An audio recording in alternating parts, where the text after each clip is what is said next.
everybody, and welcome. This is the Apostate Prostate. How is everybody doing? Hope everybody's having a fantastic little day, or big day, or whatever kind of size day you like. What kind of size day do you like? Kind of curious. Let me know in the chat. Maybe I should make a poll about this. Not in the Zut sense. We all know what Muhammad. Anyway, David, what's up, man? How you doing?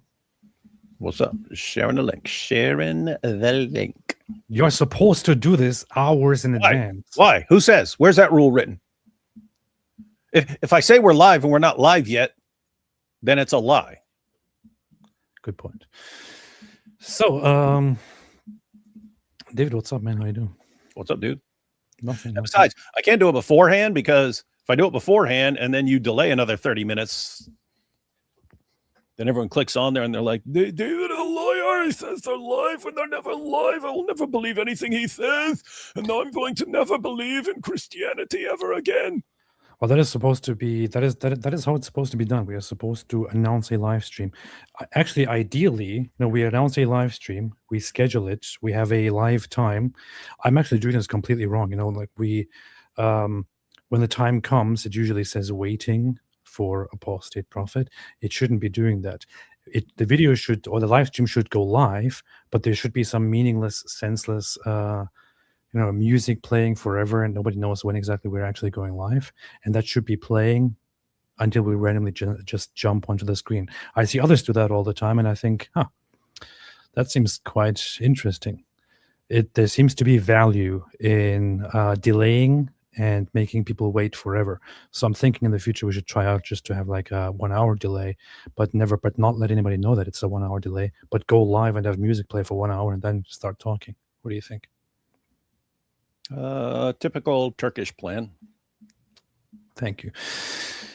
Jack Ray gifted 10. Not a compliment. Says who?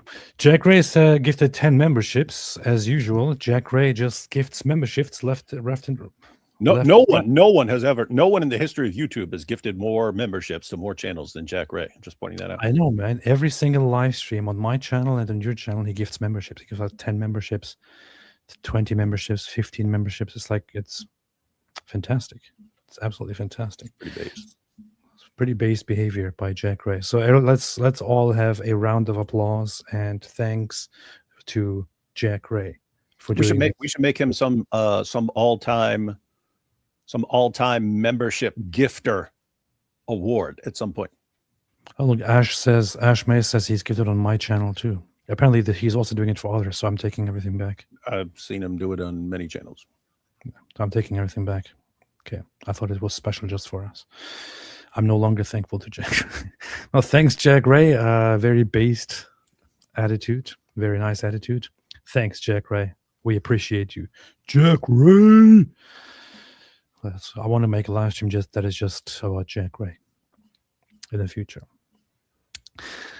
Should get back to work, says David Wood MW destroyed you over Coffee Cup Gate in his latest 10Q cruise with. What?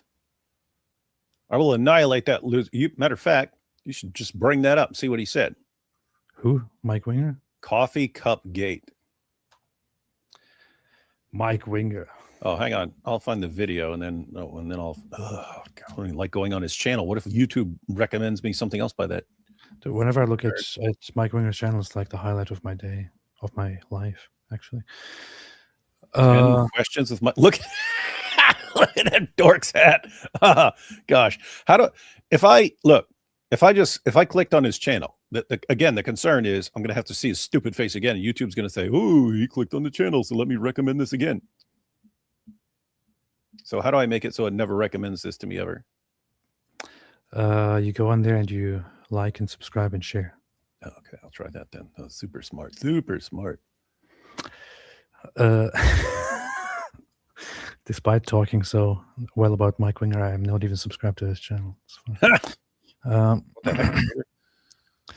Are you subscribed? Yeah, I just subscribed just because of you. See, you made me subscribe to Mike Winger, man. What is Mike Winger talking about? What is this all about? I don't know. After 36 minutes or something like that. He says something about me. Probably something based. Anything Mike Winger says is Stupid. good, as we Oh, know. and then he talks later. What? Why? Why is he talking about me like a million times, man? Talking maybe 3650 mentions me. Yeah, David never talks about Mike 125. Winger. You know, why would he talk about David? He's got the dorkiest hat. Is that a LGBTQ hat? I don't know. It looks like it. It's got a rainbow on it. The Little Russia said, Ridwan, du bist früher als die Deutsche Bahn. Which means... What the heck does that mean? Means you are... Yeah, like then what, the road? Quicker than the Deutsche Bahn, which is the... No, that... No, it's the railway. It's a train thing. But is it known for being early? No, it's known for being always late. Oh, okay. Okay, that's funny. I didn't get it. I was like, what? That is a joke in Germany. I mean, it's not even a joke, but it's just a common thing because they're always late. It's like you look at the time and you say, okay, my train is going to be here at 5 after 2, and it's usually 5 minutes after that or something. That's weird. I would have expected Germans to be punctual. I know, that's the funny thing, there is, I mean, it's not a stereotype. There is this real thing of German efficiency and hard work and work discipline and all that. But for some reason, the train system is very good, but in terms of punctuality, it sucks. I do not know why. I have no idea why. But yes, thank you for the compliment. The Little Russia says, David, it was really cool when all the pastors prayed for you at the Bless God Summit. Did they do that? Why did they do that? Like, hey, brothers, it's very important that we say prayers together for this very evil man that we know. We have to pray for him all together. First time hearing of this, but people make stupid jokes all the time. So they probably prayed for Mike Winger or something, and they're like, yes.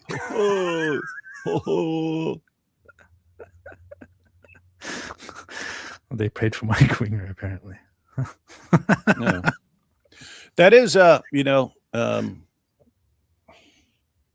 horrifyingly disgusting as Mike Winger is, it is good to still pray even for the worst among us. Mer said they describe 9:30 as 8:30. Hey, I was recently having this discussion, actually. It's kind of funny to interact with a British person and they say 9:30 because 9:30 to them means 9:30.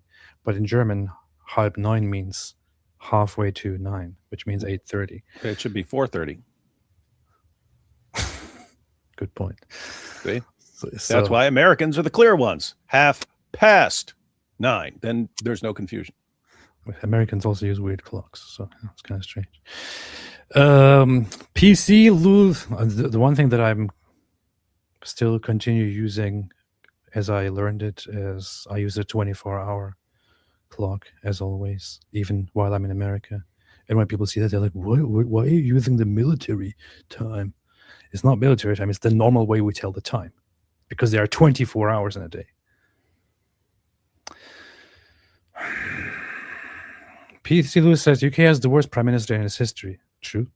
I saw IRGC rally in London yesterday. Looking forward to returning to US where it's still in West US. Yes. Well, I've heard this quotation from the super chat saying that I am the worst prime minister in British history. That is false because no one has been friendlier towards Pakistani grooming gangs than I have, and that is the mark of a truly great prime minister. Is it because AP served in Turkish army? No, it's just the way that normal people actually tell the time or show the time or look at the time is using a 24-hour clock. That's what people do in real countries.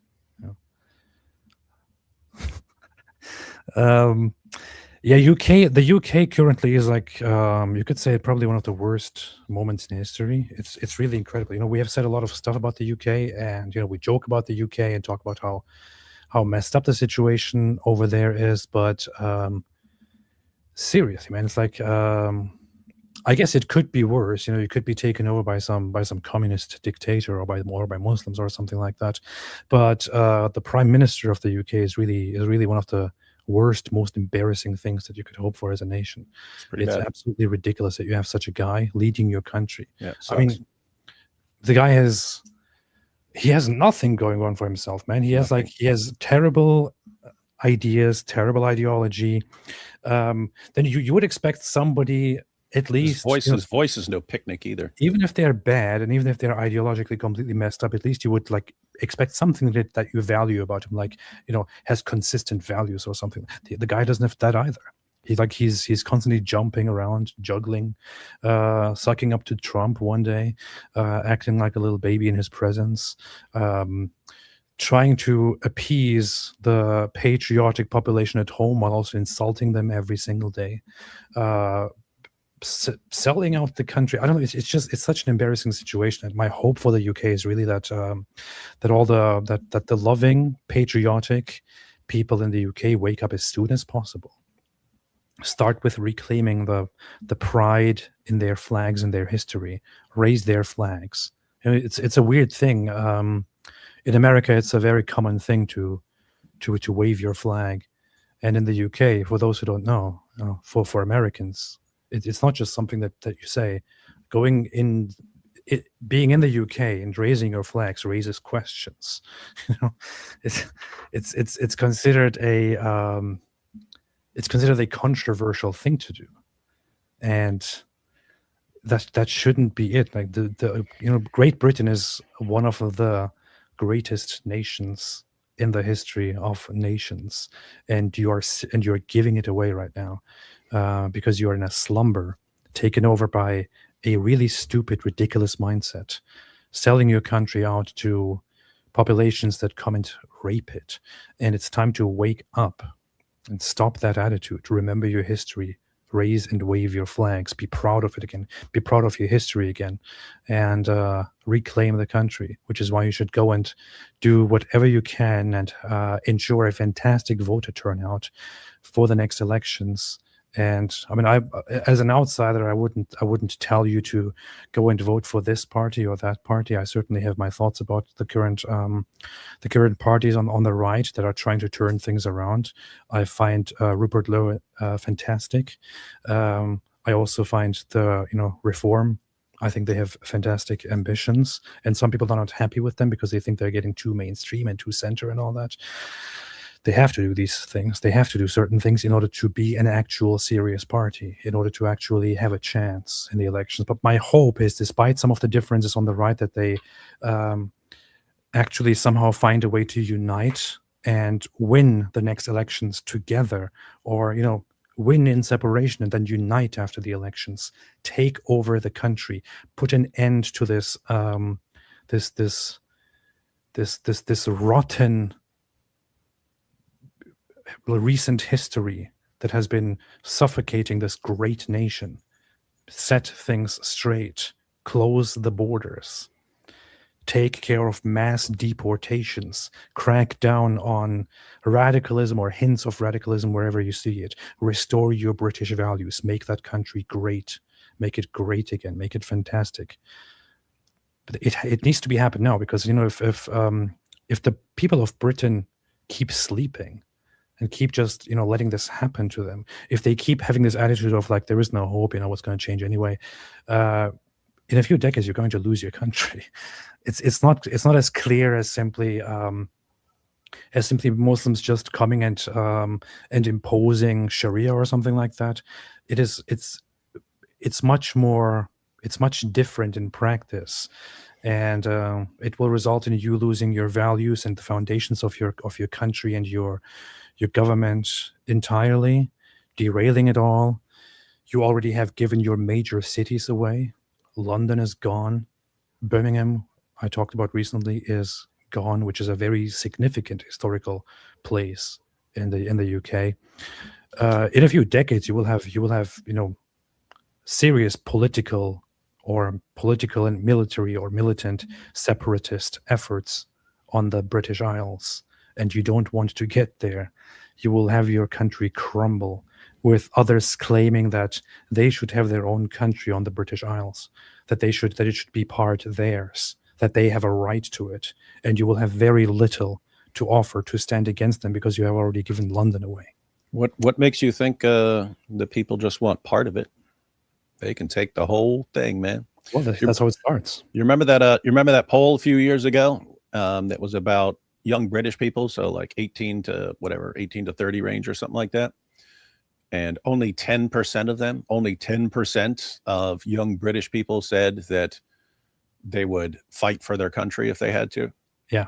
And it's like, that's a country that's a population that absolutely hates itself. And that's how you destroy a country. Get the people to hate it, in which case, one, they don't want to defend it. And two, they believe they deserve to be conquered. Like we deserve it. Everything that happens, all these 12-year-olds getting groomed and raped, we deserve it. We deserve it because we're bad.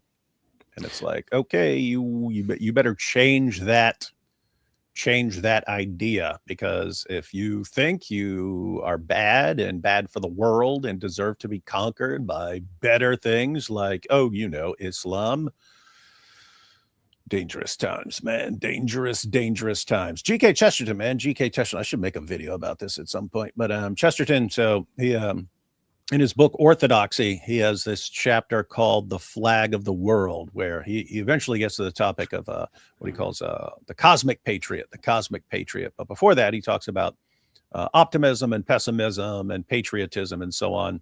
And he's talking about, like, even if you don't like things about your country, you still have to love your country, because if you don't love it, you're not going to want to help and change it. You're just going to want to see it gone.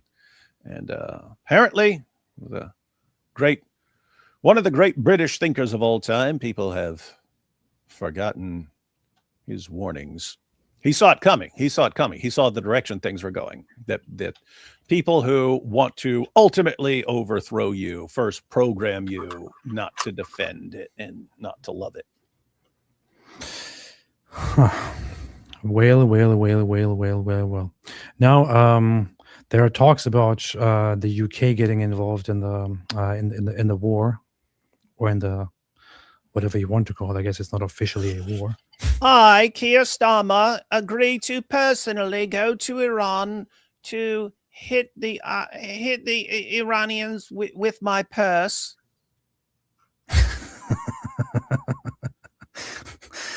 And so I'm going to do to Iran exactly what worked so well with me. I spent my entire life getting estrogen injections, and if we do that, then the leaders will be as limp-wristed and effeminate as I am, if that's possible.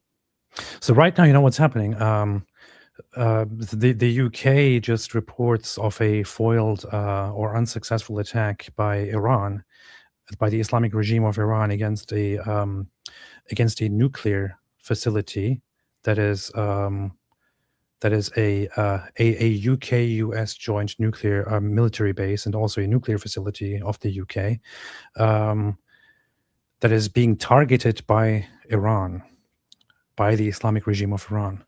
A great and strong nation like the United Kingdom should be taking this as a great offense, that is a cause for war, for conflict, and should hit them hard.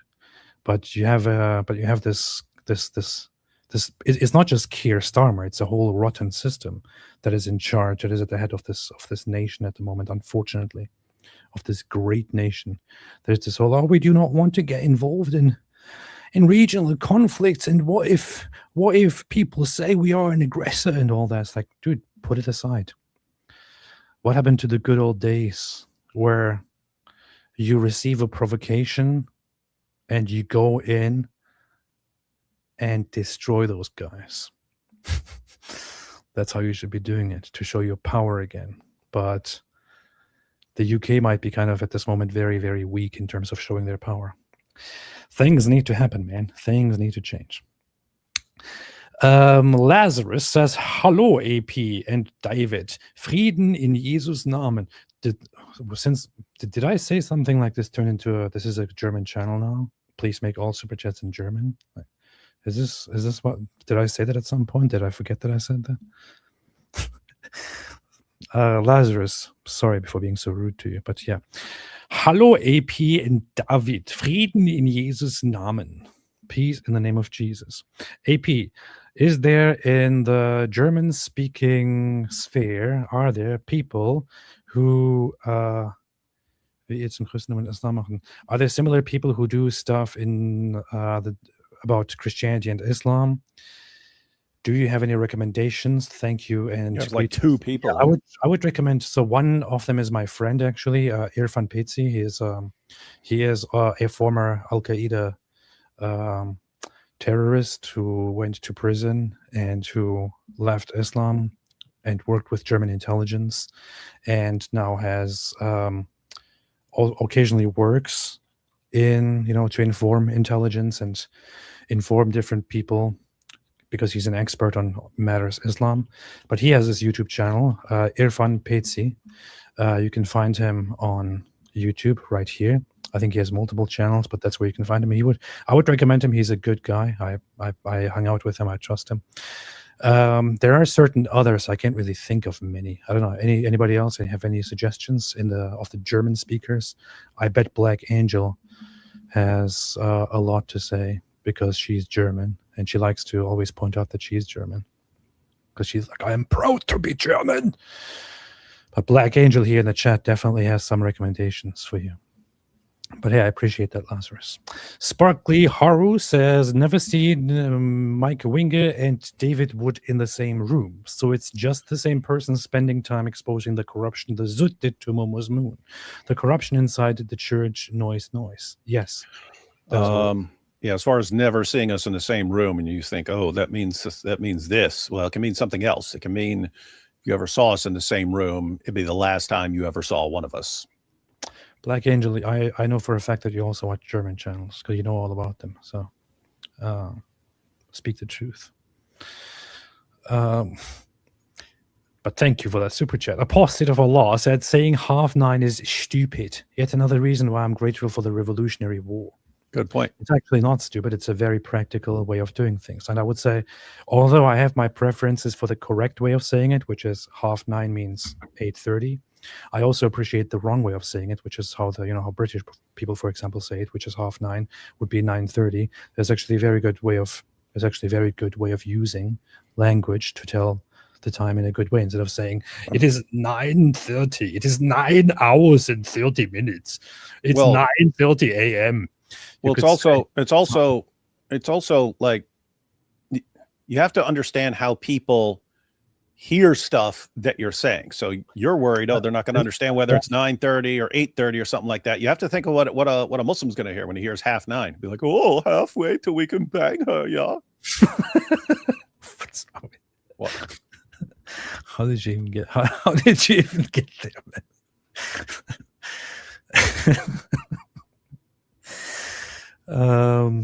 Now anybody who says it's stupid will be banned. Okay. The Little Russia, the Green Zut Party in Germany wants more Islam and less Christianity, while they can go Zut themselves. That's all I have to say about the Grüne in Deutschland. The Green Party in Germany can go Zut themselves. Rich White UM said, Zut Zut. Jack Ray Mohammed raised 30 flags at once. PC Starmer might resign soon. In all honesty, I don't really want him to resign. I want him to stay there until the next elections. Having Keir Starmer as the representative of the Labour Party is the best thing that the right could possibly hope for. Right? The Labour Party was elected, and their popularity has gone down the drain. And they are so incredibly unpopular. And Keir Starmer is a major part of that. So I would like him to simply stay there and not resign. Please do not resign. Stay there until the next elections. Keep it up. AP, which state is the Jewish state? Oh, I can answer that right now. The greatest state of all! Israel is the Jewish state! The greatest state of all! What a lunatic, man. Random hiker, are you wasting time on social media again? That's a Mohammed Hijab commercial, isn't it? Are you wasting time on social media again? Your brothers in Norway are still building a masjid and need your support. Yes, we've been funding it for the past 15 years, and we're so close. Yeah, Norway also needs to wake up. Sweden needs to wake up more than anybody else. Germany also needs to wake up. New video title idea. Muhammad was fake and gay. No, can't do that. Can't do that. Can't do that. Ain't gonna do that. Leo Wolf the Red. Do you think Muslims view getting welfare benefits and scamming Western governments as jizya? Some definitely do. You have a couple reasons for things. Some Muslims understand that according to Islam, the penalty for making mischief in a Muslim land is death, and so they view entire nations like the United States and Great Britain as guilty of making mischief in Muslim lands. And they also know, according to Islam, that if you fund someone who's doing something, you are equally responsible, according to Muhammad. According to Muhammad, if you pay a soldier to go out and fight, you get a reward equal to his, and so on. And so they understand that if they pay money to the UK government or the US government or something like that, they are under a death sentence, according to Islam, and they don't want to do that. And so they just want to go on. They don't want to work. They don't want to work in any way that will ever fund the government or that they would be taxed for. So you have some like that. And you do have Muslims who think, yep, I deserve this because it's mine. Their job is to pay me. And also, you have the other system, which we've talked about before. Reddit art. I wish I'd saved the article. This was from like 15, 16 years ago or something like that. But it was pointing out that even though polygamy is legal in lots of Muslim countries, it's hard in Muslim countries to get multiple wives unless you're wealthy, right? Because if you're just average worker and stuff like that, and then all of a sudden you have to start paying for 2 or 3, 4 houses or something like that, you can't do it. But the article pointed out that it's understood in Muslim countries that if you can simply get to a Western nation, then even if you're not wealthy at all, you can get 2 or 3 or 4 wives, because these marriages are only through the local mosque. They're not in front of the government. So the government regards all of your wives as single mothers and will pay for them. So you can actually have 3 or 4 wives, just be regular working class, have 3 or 4 wives and 3 or 4 houses and start cranking out kids, and the government pays for all of it. So that's a big incentive to move out of a Muslim country, move to a Western country. Now you can have multiple wives and have way more kids to take over that country. That is very, very based. Mm-hmm. Very, very based. I personally, I personally know families and know of families in Germany, for example, who now I wouldn't say that they are primarily motivated by some religious jihad against the government or anything like that, but I know of several people and of several families that have a very clear pattern in Germany, for example. I mean, I know a family very closely, and I can't really specify who that family is and what that family is, but like they have multiple children. They lived in Germany at some point, and they specifically were motivated to have as many children as possible while living in Germany because they were motivated by the fact that the German government pays you more money per child if you have a lot of children over there, and if you're also not working at the same time. So he would not work. He would have multiple children, many children, like 7, 8 children or something like that, would get money for each one of them, would not work, and would also not use that money to actually take care of the kids, but rather to do his own business and things like that. It's a very convenient thing to do. Now, I cannot necessarily blame that guy himself, although I would heavily question the moral system that these people subscribe to. However, I would have to point out that it is a system itself that is exploited by people like this, right? You have a system that simply gives money away with the idea that, you know, if people can't take care of themselves, the state will take care of you. It's a welfare state, and there are people out there who will happily and lovingly exploit that. Lovingly exploit that. Here, there is some data here, which came out a long time ago. I was just looking for it. I think this was from last year, was it not? Let me see. Mohammed is the most common name among citizens allowance recipients. So there were attempts by the AfD, the right-wing party in Germany, to reveal the data to reveal the data of the names of recipients of different welfare systems in Germany. Here you have the data which says that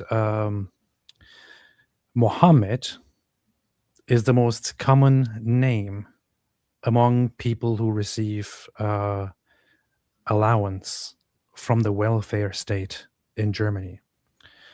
39,000 here. You can see Mohammed is the most common. On the list is Michael is second place with great distance. And then from Michael, it goes down to Ahmed, Andreas, Thomas, Olena, Christian, Ali.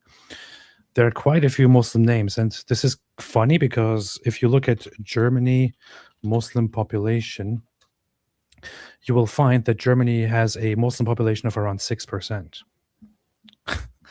A Muslim population of 6%.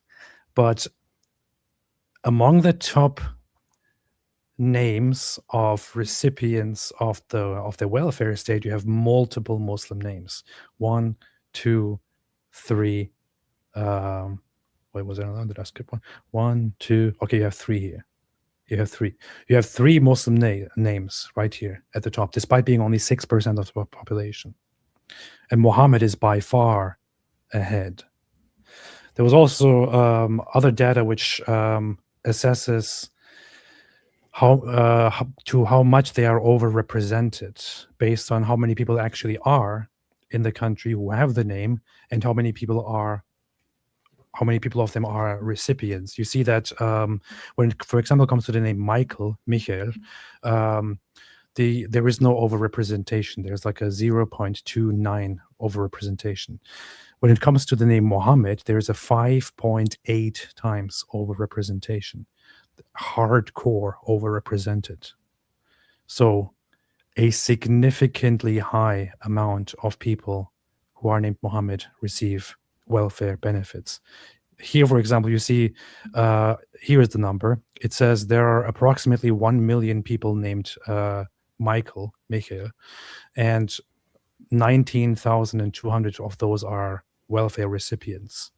On the other hand, there are approximately 35,000 people named Mohammed, and 12,500 of them are welfare recipients, which is brutal. Half of them. Half of the people named Mohammed are welfare recipients. This is an exploitation of your generosity, an exploitation of a system that was set up to take care of the less fortunate, or even the lazy, whatever it is, of your own country, of your own people. Your own people don't actually receive most of the benefit. The benefit is very, very much received by the Muslims who take advantage of it. That is a serious problem. Why are you doing this to yourselves? Why are you giving your national wealth away? Why are you giving your money away that is meant to be for your own people out of goodwill? Why are you giving it away to a culture that comes to exploit it? Don't do it. Maybe you've heard of something called World War II, AP? I know. What are you saying, David? We fought for the wrong side. No, I'm saying we deserve to be subjugated, yeah? Yeah. Unfortunately. Nothing says repentance like handing all your people over to Muslim jihadis. Yeah, that is the funny thing. It's not funny. It's very tragic. How you have an extreme system take a hold in Europe, and as a reaction to that extreme system, you go into the opposite extreme. It's an overcorrection, a brutal overcorrection. You had something bad take a hold in Germany, in Europe, and as a reaction to that, people thought, "Oh, we did a very, very bad thing. Now it's time to do things extra good for foreigners." Dude, I mean, acknowledge that you made a mistake. Acknowledge that you did bad things. Don't try to overcorrect. It's not the natural way things go, I guess, but it needs to stop. Hakan GL. Hi, from Germany. I found to Christ 3 months ago. Why are there so many Germans watching here? Greetings to Germany. Having struggles with family, they're still Muslim. I'm keeping my faith secret. Any advice you might have? I love them and don't want to break contact. Well, that's difficult. I know that there are lots of people in the ex-Muslim sphere that contact me and thank me and say, speak about this, do this, and do that, and they themselves don't say anything. And I sometimes get a little bit upset about that, but leaving the religion and going against your culture is a very serious thing. You're burning bridges and losing most of the people that you know, basically, if you leave Islam. So most people don't really want to do that.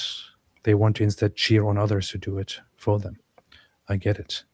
I don't know. Initially I had the very same thoughts. I didn't want to upset my family. I didn't want to rock the boat, didn't want to do these things, but eventually I had to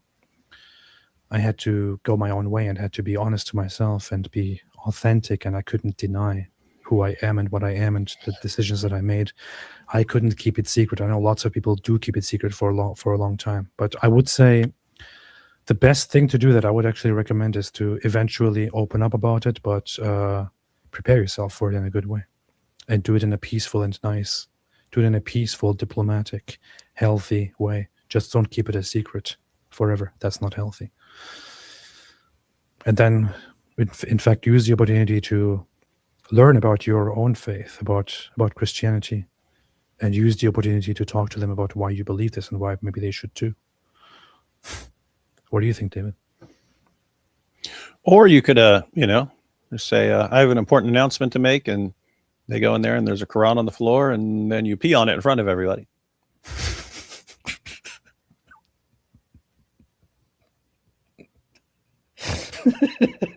I'm just saying, there's more than one way to skin a cat, AP. I'm just visualizing that. Oh, it's funny when you think about it. But do you have any serious advice, David?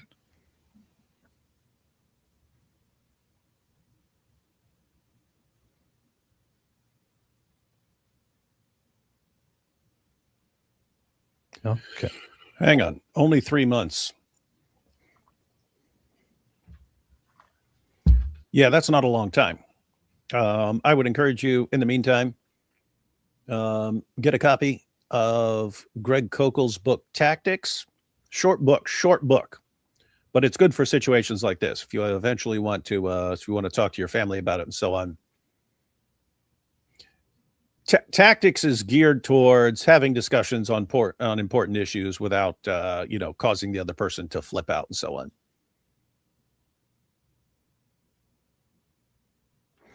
Beast. But yeah, if you wanted to talk to your family and so on, good to start with by asking some important questions. Hey, you shouldn't start with peeing on the Quran. You can do that later. Yeah, that would be day 2. Yeah.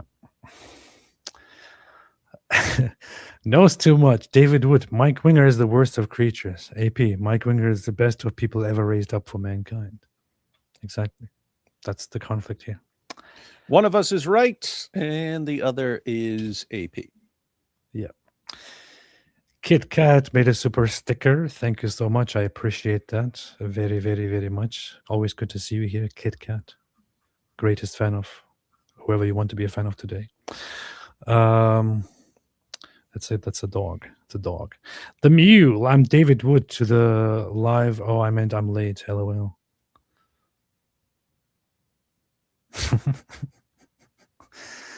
I know it's kind of messed up because I was I try to do things on time, but the more I stream with David Wood, the more I kind of tend to go live late.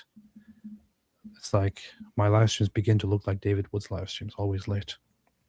It's pretty messed up. I'm thinking of finding a different streaming partner.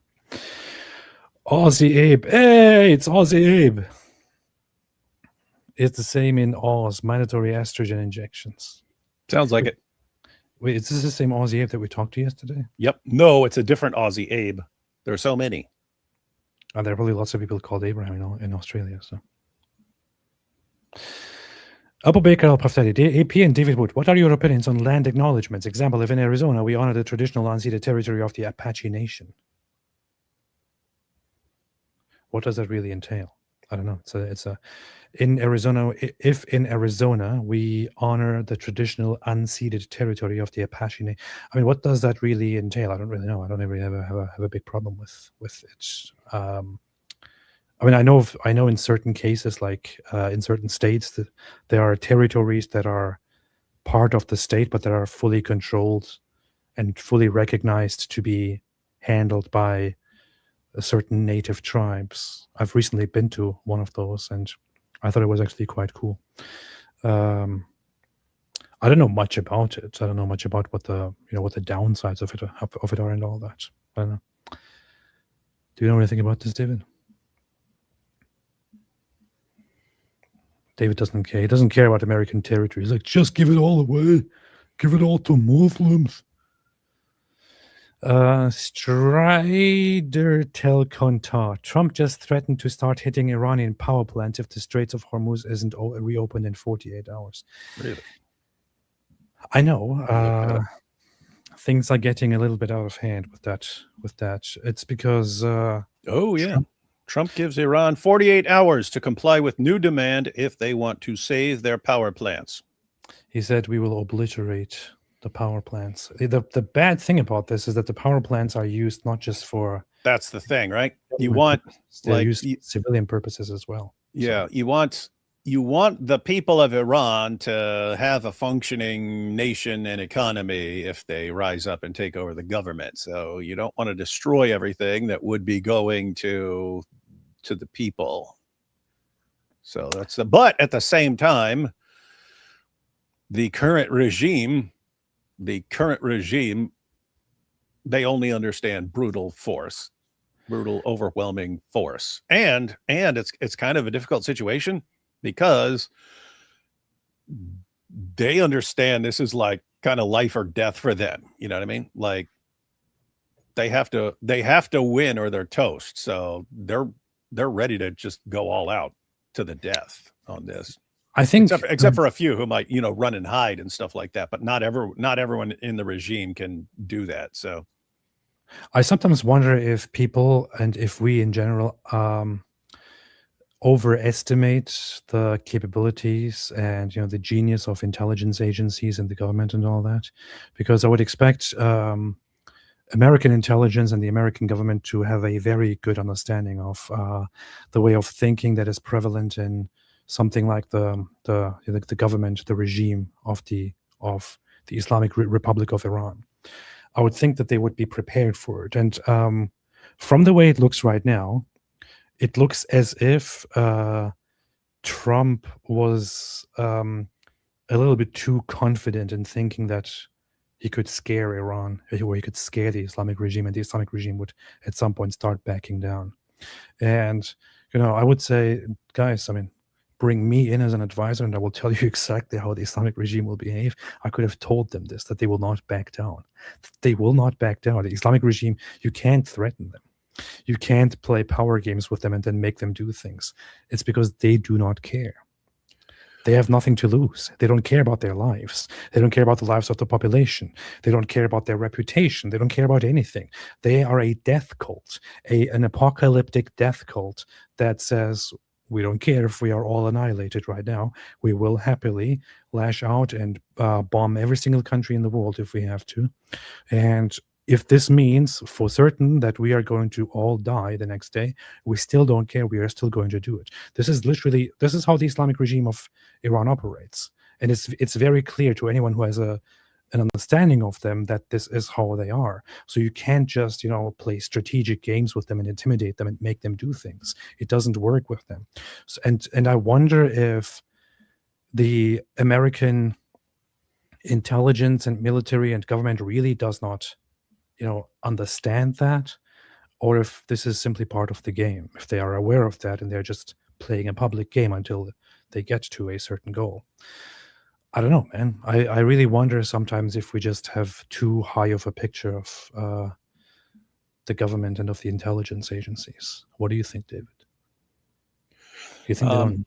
Yeah, that's also connected to what Armin was breaking down for us a while back, that the only people who still support the current regime in Iran are the Shia extreme hardliners, right? Everyone else doesn't like them. So it's the extreme 12er Shia death cult, destroy everything, bring the Mahdi, that's, that sort of thing, who are the only support they have. But so if the regime backs down from Israel and the United States, they wouldn't even have the support of the hardliners anymore, who say, no, you keep going, and then the Mahdi will come. So they wouldn't even have that. So they'd have nothing. So they can't back down. They're toast if they back down. And so it's I don't know. Seems like, well, we'll take everyone down with us. This is also the thing. People wonder why. Some people ask, and some people wonder why the Iranians do not rise up and now use the opportunity to take down their government. And they often think of the Iranian people the way they think about Western people. If in the UK the population was united and they decided to rise up and walk to their parliament or to their government buildings and demanded the government to disband right now, in a Western society, the government would, at some point, under too much pressure, hand things over and go away, because this is the way you act in a civilized society. In Iran, you have these civilized people that are facing a barbaric, inhuman Islamic regime. If the entirety of the Iranian population started walking toward the government and the military, they would have no issue bombing the entire population, massacring them, mowing them down with machine guns, doing whatever they want to their population. These are not humans. These are not regular human beings. These are not proper civilized people. This is an Islamic regime that doesn't care about civilization, that doesn't care about your civilized acts, that doesn't care about your standards, that doesn't care about any of that. They will mow down their own civilization, their own society. If you brought them down to their knees and they were on the brink of annihilation, they would still proudly say, we will not give up, we will win this war, and would still try to fire missiles and drones everywhere right before they are being killed. This is how the Islamic regime is. You simply can't use your average normal politics and your average regular mindset and your strategies there. They need to be treated in a rough way, the way that the Al-Zud treated Muhammad. You have to be rough with them. You have to be really, really rough with them. You have to go through with it.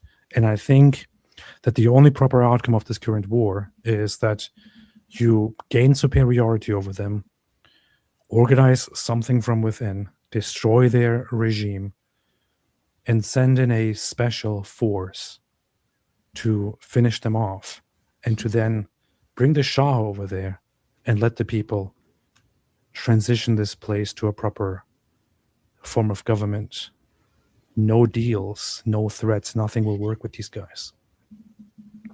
Be like the Zud. The Zud did it right.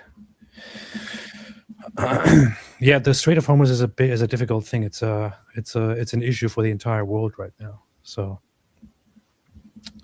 but it's also an economic issue mostly. There are more pressing issues like how the Islamic regime treats its population. Moral governments, which is a funny thing to say, would stand up and put an end to this Islamic regime right now. Has Yusuf Musab come on board vis-a-vis Iran? I don't think he has. Is everybody else hearing this noise, or is it just me right now? I hear nothing. There's a lot of noise coming from you, and it's like, is it just me, or It's just you. Fix your stuff.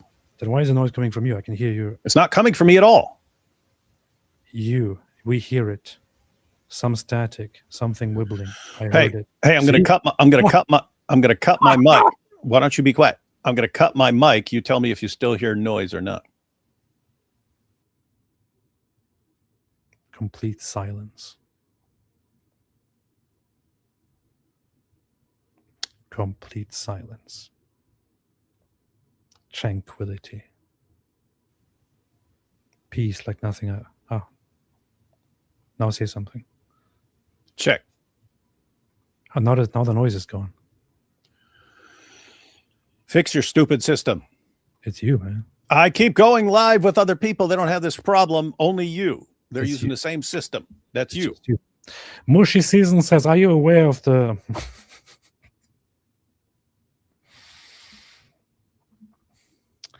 German speakers will understand why I'm chuckling. Are you aware of the IRGC cyber attacks on manufacturing industry in Ireland? I heard of it, yeah. They're lashing out. So, the Lil Rasha, let's make AP German again. Let's do it. Hu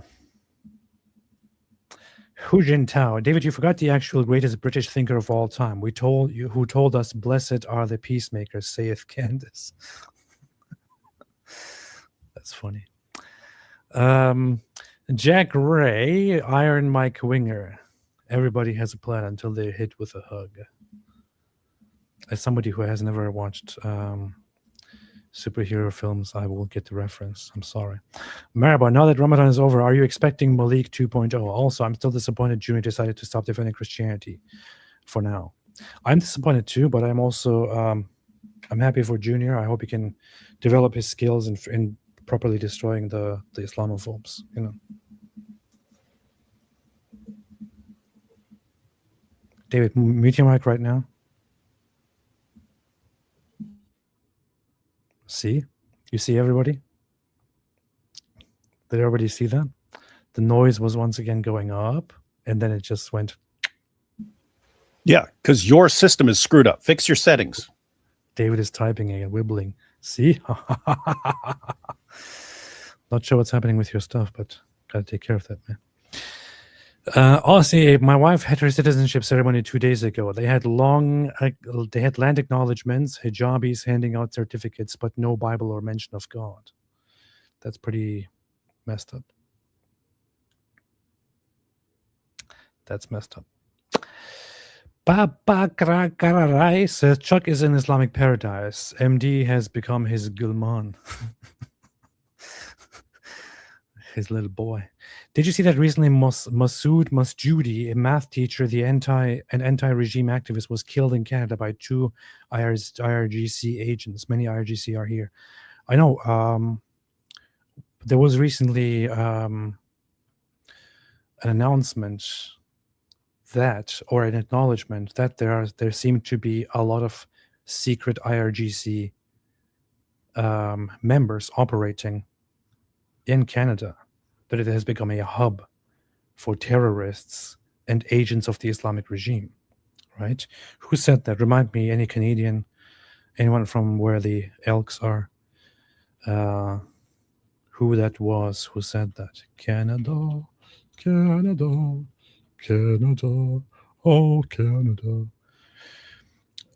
That was, I don't know who this woman is.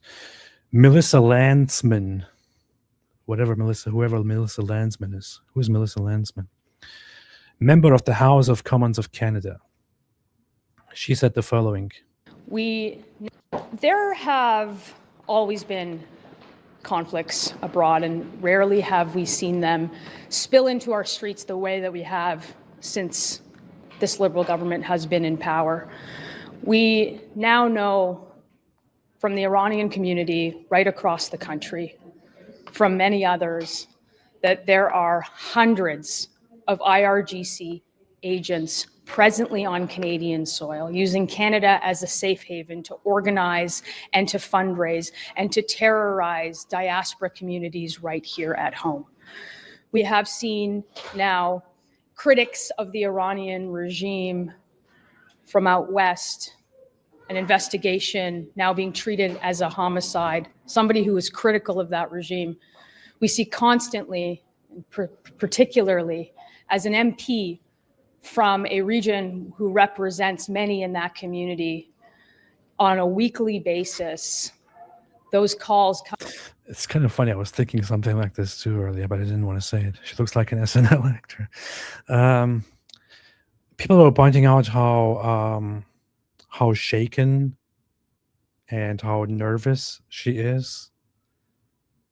That's an interesting thing to pay attention to as well. Coming into our office, informing MPs and at all levels of government, including authorities, that they are terrified of living within their own communities.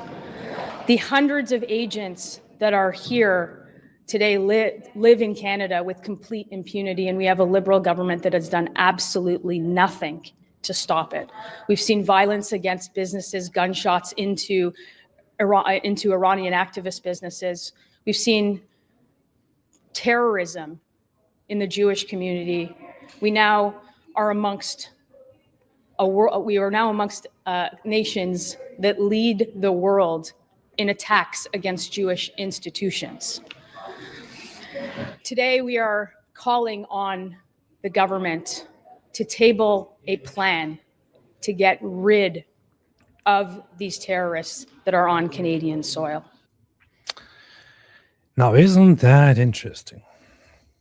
Who could have warned about all of this? Maybe some people should have said something about all of this long time ago. Why are there not people? Why aren't there people in the media, on stages, on YouTube, warning the West about this? That you are just opening up your doors and making it a safe haven for Islamic terrorists. Why aren't there people who warned about this? Who could have seen this coming?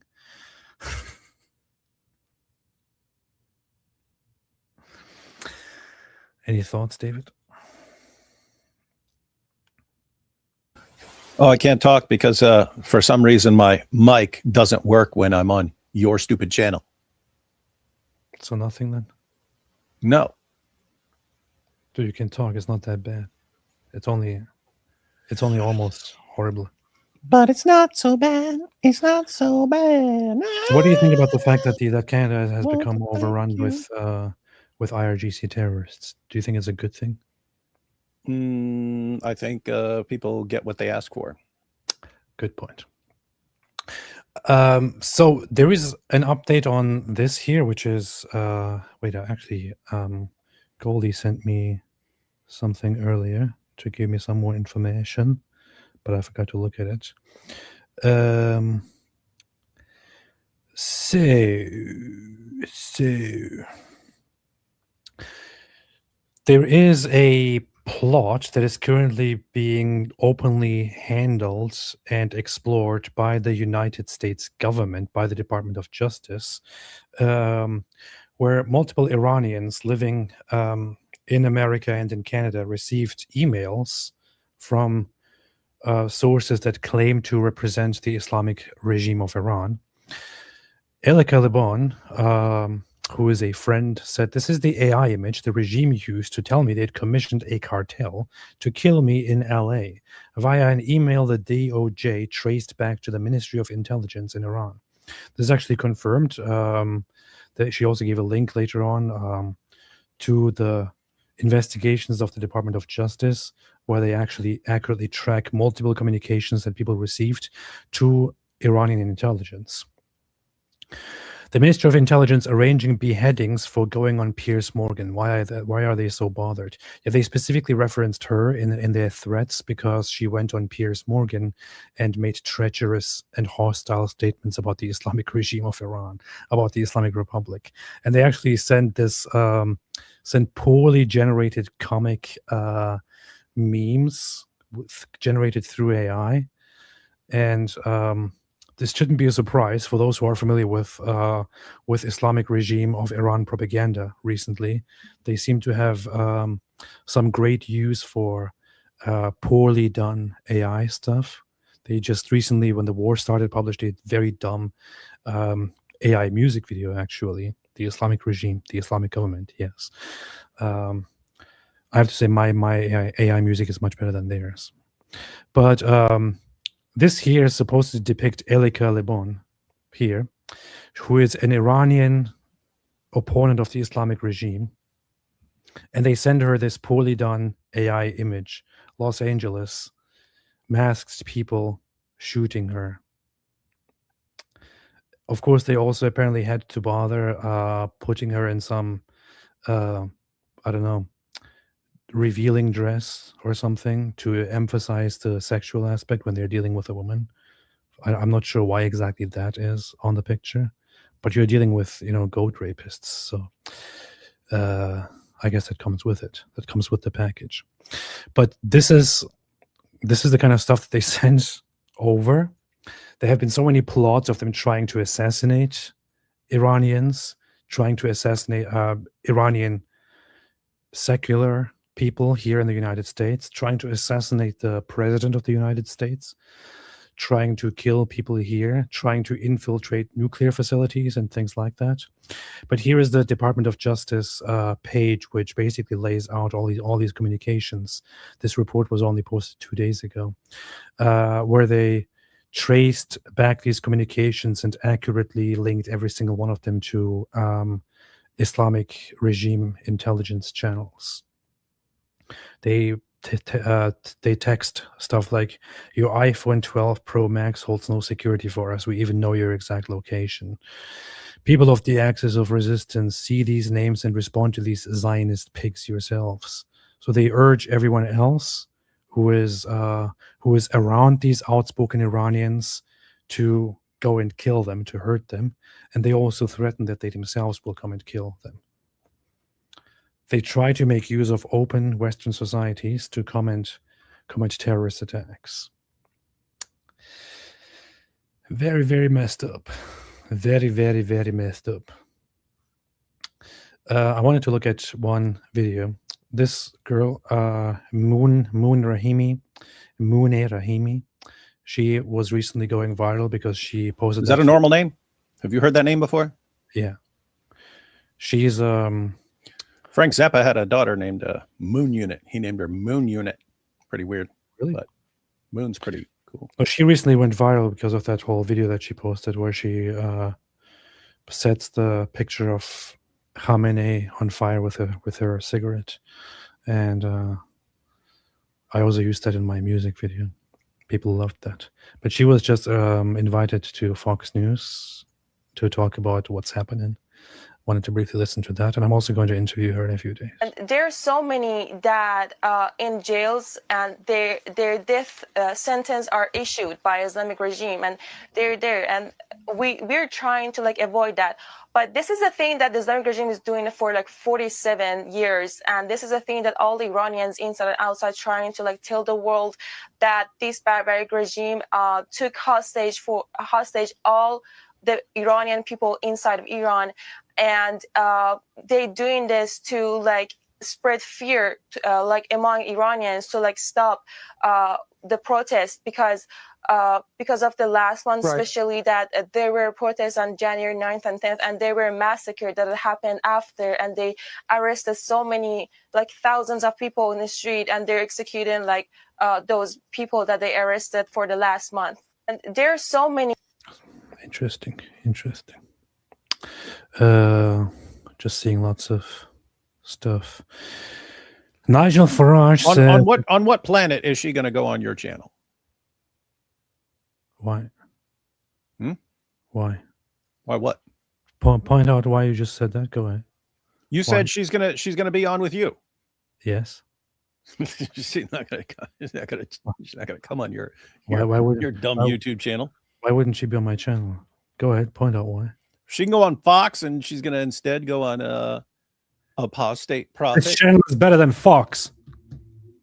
This channel is better than Fox News. Who watches Fox News? Who is watching Fox News?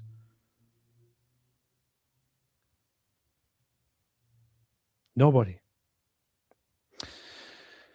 UK's Farage would ban Muslim prayer events near historic British sites. That's what Nigel Farage said, and I think It is totally based. I just saw this earlier, and I thought It is totally based. pretty good move. At least one thing of Nigel Farage that I can definitely support. Iran strikes 2 areas near Israel's main nuclear research center with several injured. Man, they need to go rough against the Islamic regime. At least 88 wounded, 10 in serious condition after Iranian missiles strike Arad building. Israel has actually been hit in a serious way today in southern Israel, and lots of people did get injured. So today was actually one of the harsher days in terms of responses from the Islamic regime of Iran. And the other day they bombed actually an Arab town in Israel with only Arabs getting injured. They indiscriminately just bomb.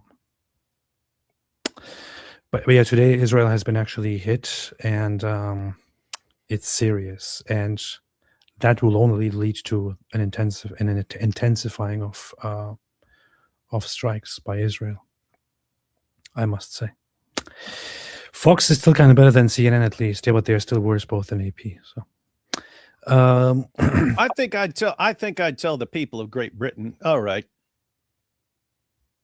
these guys are being real jerks. So we are going to take out their power and everything else we threaten to do. But just so you know, once we've taken them out, you guys rise power, we're going to come help you rebuild your stuff. And that way people don't think their entire nation's being destroyed.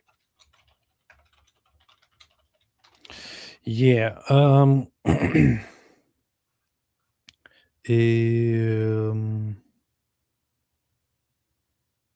Yes.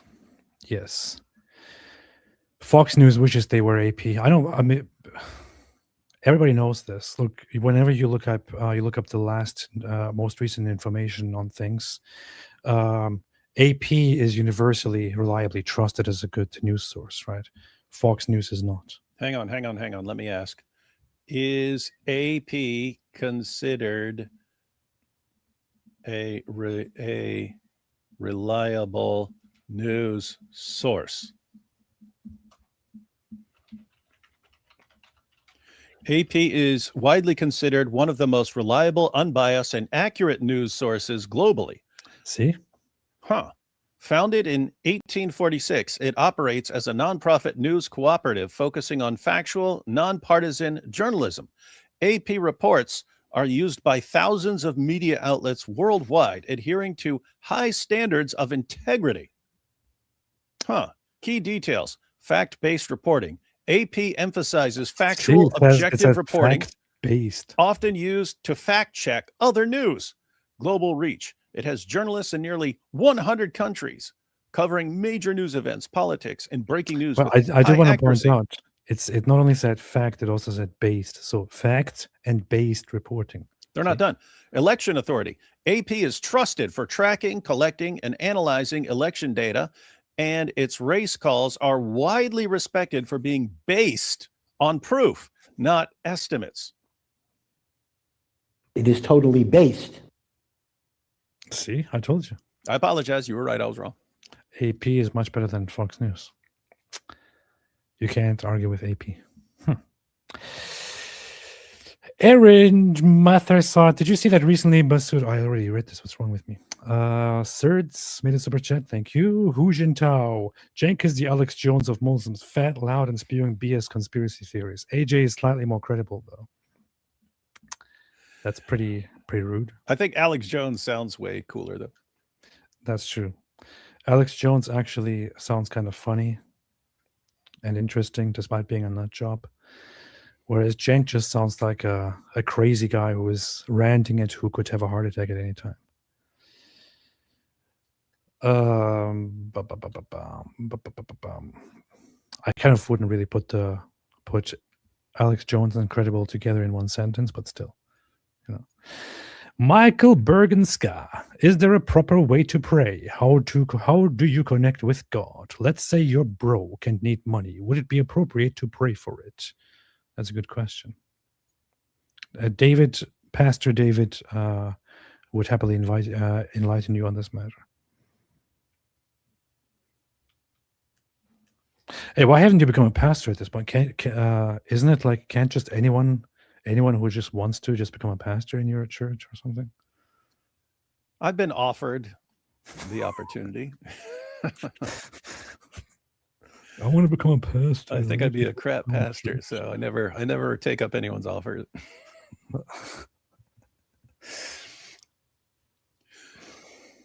It seems like if you're going to be a good pastor, like people shouldn't be like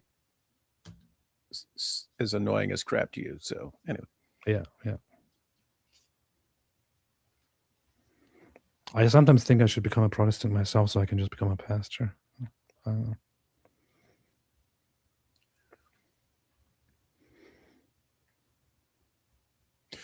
Yeah, if you're broke and you need money, I think it would be entirely appropriate to pray for God to meet your needs and so on.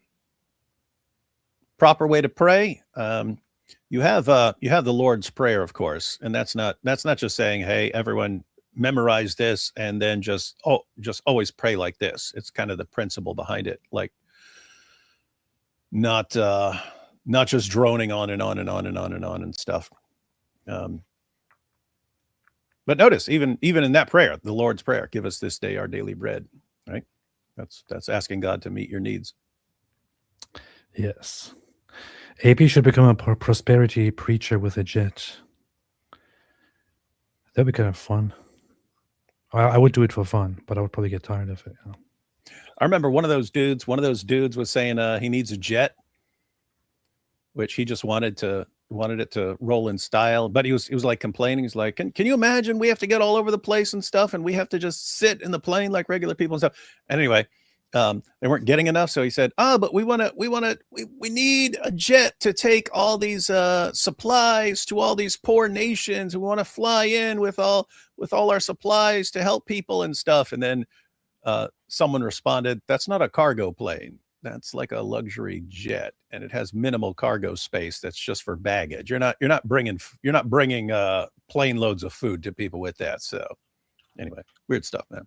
But yeah, you should become a prosperity preacher and say, you just tell people, make Jesus your choice, you'll get a Rolls Royce. But to get your Rolls Royce, you have to sow your seed, not in the Zoot sense, you have to sow your seed by giving me money. But don't they preach that everybody can get like wealthy and rich if you simply do like the right things and pray and worship the right way and give? God wants you to be rich, and if you're not rich, it's because you've got a problem. So why are they asking others for money then? If they can, that's one of life's great mysteries. But no, the prosperity preachers are usually rich because a lot of people like that message. Wait a minute, you mean I hand you money and then I get a bunch more money? I'll take that deal. And then so you give them all your money.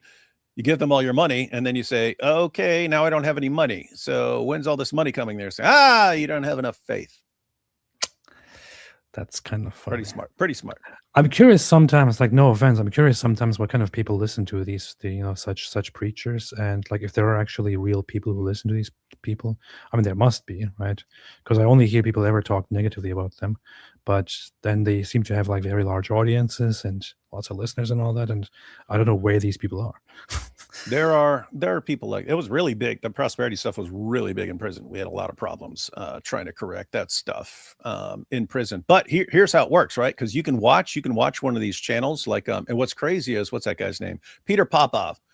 That was just insane, because he got in trouble in the 1980s when he got exposed by the amazing Randy, who was this atheist. His name is Popov. Yeah, Peter Popoff. Yeah. That's a nice name. Yeah, it was a few years back, and I saw Peter Popoff asking for donations on TV. And like, Peter Popoff, he got exposed in like the 1980s, man. Anyway, Popped off. he would go out. Peter Popoff would go out, and he'd be at his event, and he'd be going, and the Lord is telling me that someone named Jim is having back pain. Jim, come down here. And Jim would go, oh my goodness, how did you know? Right. And anyway, the amazing Randy is watching this, and he's like, "This looks fake to me." So he goes in there with a little frequency detector and so on. He starts and then he records Peter Popoff's wife. Who, here's what they would do: you go in and you fill out prayer requests, right?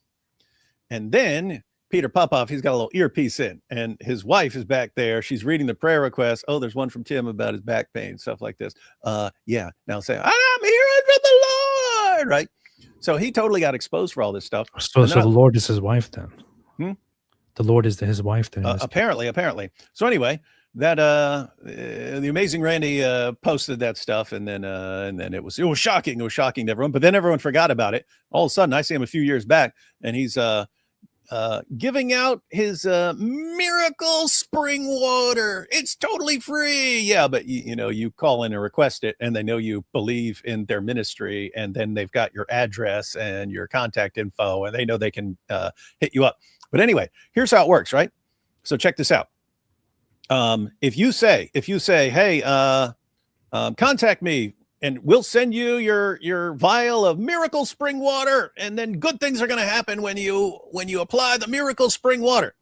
Well, guess what? You send that out to 100,000 people. Guess what? Some of the people are going to have awesome things, just statistically, even if we're not talking about God actually intervening. God can't intervene and so on, but it's assuming it's just random stuff. Guess what? A portion of those people are going to have really good things happening. They're going to contact you. I used the miracle spring water, and then this awesome thing happened. And then they bring you on the show and say, tell us what happened. Well, I did this, and then I found a thing of money under my floor and stuff like that. And then everyone goes, oh, it does work. It does work. And then everyone wants the miracle spring water and stuff. Yeah, I highlighted this comment. Brandon Driver said, AP, I'm a Baptist. Why should I be Orthodox? Well, if you're going to ask me, first off, I would not tell you to be Orthodox. So I'm not sure why you're asking me that. I would tell you, if you're a Baptist, just be a Baptist. If you're a Christian, just be a Christian. Yeah, you're not being very Orthodox here, AP. You're supposed to say, because the Orthodox Church is the one true church and all other churches will go to hell. Well, the funny thing is that that attitude is actually much more aggressively common among Baptists than it is among Orthodox, in my observation. So it's an interesting thing. But I wouldn't tell you. But yes, as in the Orthodox Church, you would be taught to basically acknowledge and teach that it is the one true church, and that people should all be Orthodox, without negating that other Christians in general also maybe on the path of salvation and all that. So, but I myself personally, I'm not speaking on behalf of Eastern Orthodoxy or the church or anything at all. I'm speaking on my own behalf.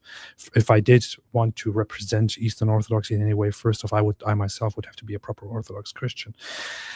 I only aspire. But my own personal perspective is that I'm neither in a position, nor would I tell you that you should become an Orthodox Christian. If you are very, very well and very good with your faith as a Baptist, I would say, perfect, go ahead. That's all you need. If you have a good relationship with God, if that is where you find your connection with God, if that is where you connect properly with the scripture, with Jesus, go ahead and do that. I respect it. I actually recently had a very long conversation with a Baptist pastor, which was very interesting. So I encountered this pastor in a church school building, and I was there for different reasons. And he looks at me and he's like, "Hey, are you Apostate Prophet?" Like, yeah. It's like, I follow your channel. You and David Wood, you guys are doing good work and all that. I'm like, oh, thank you. And he asked me if we can talk at some point. So I said, yeah. So I decided to just meet up with him and sat down for 2 hours, and we talked about lots of things. But it was primarily about what I believe and why I believe, and whether whether I can end up agreeing with his perspective and all that. And my point the entire time was that, I respect the way you view things and the way you believe, and all the best to you. We don't have to convince each other. I mean, you might believe that, and most Orthodox might believe that, but I personally don't think that we need to convince each other. I think we are fine just where we are. That's my perspective. So I won't tell you why you should become Orthodox, although other Orthodox might be very happy to tell you, you must be Ortho, bro, or else. The Little Russia, German-speaking YouTube channels that occasionally expose Islam. Apologetic Projekt and Profundum Austria. There you go. There are some recommendations. Nice. Ari Yerushalmi says, you're lucky you have such great personalities, because you do come off just a tad Islamophobic, I'm sure inadvertently, but do keep an eye out for that. I will keep that in mind. I've heard that before, Ari, but thank you for pointing that out. People just like to think the worst of people. And so we'll say something nice, but people will interpret it as mean or Islamophobic. Yeah, true. -897. No, guys, no. I see 1 or 2 comments that say, so you say all paths lead to God? You're relativist? No. If you asked me, should I become a Jehovah's Witness, I would say no. Yep. AP says, you heard it here. Whatever's true for you is true for you. And don't let anyone else tell you they have the truth. If And somebody just believe whatever makes you feel good and whatever you feel in your heart. If somebody invited me to Mormonism, I would take quite some time to actually tackle that and point out how ridiculous Mormonism actually is, in the most respectful way, because I think Mormons are actually quite nice, despite having such ridiculous beliefs. So not everything goes. I think there are certain foundations that you should hold on to, that are foundational to Christianity, as laid out, for example, in the Council of Nicaea, in the very obvious and apparent reading of the Bible, of the New Testament, the early ecumenical councils, which are very, very valid for me, not so much in every single way for others, and so on. So there are certain standards that most of the Roman Catholic and Eastern Orthodox and most of the Protestant, whether they are Reformed or otherwise, share and have in common. And by those standards, everything seems all right for me. But if you go outside of those and have some weird woo-woo ideas about God, then we can't talk anymore. That's funny because... See, that AP doesn't really want to talk people he disagrees with. It's funny because today I woke up and I found this at my door. Can you see it? Yep. It's a Jehovah's Witness thing at my door. And I thought, damn, and I should have been awake for this. Those Jehovah's Witnesses would have crushed you, buddy. And I wouldn't have argued with him. I would have just been interested in listening a little bit and asking a few questions. So that's interesting because they've kind of fallen off. They used to be way more active and stuff like that, like constantly going up to people's doors and stuff. But then, I don't know, it seems like 10 or 12 years ago, they still do to some extent, but not nearly as much as they used to. Now they like kind of set up in like train stations or stuff where a bunch of people are going to go by and they hand stuff out. AP, why should I become a Muslim? Well, if you came to me and said, there are 2 options here, I have to absolutely pick one. One, I have to erase myself or become a Muslim. I would say, fine, become a Muslim. At least that's what I'm saying now in public, because that's what's currently acceptable. I might say something different in private. I'm just kidding. Okay. Negative says, David, what do you think about the veneration of science? Be careful, David, what you say now. I have to kick you out otherwise. Seems pretty weird, but unlike other people who find it weird, I can't rule it out. But seems weird, yeah. Nice. Yeah, it basically I don't see a biblical basis for it. So you need kind of like church authority to say you need to do this. But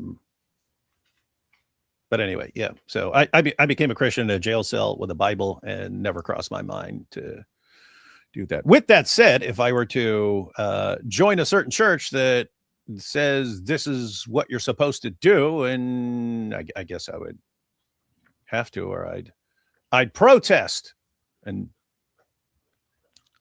nail some 99 or 95 theses or whatever to the doors.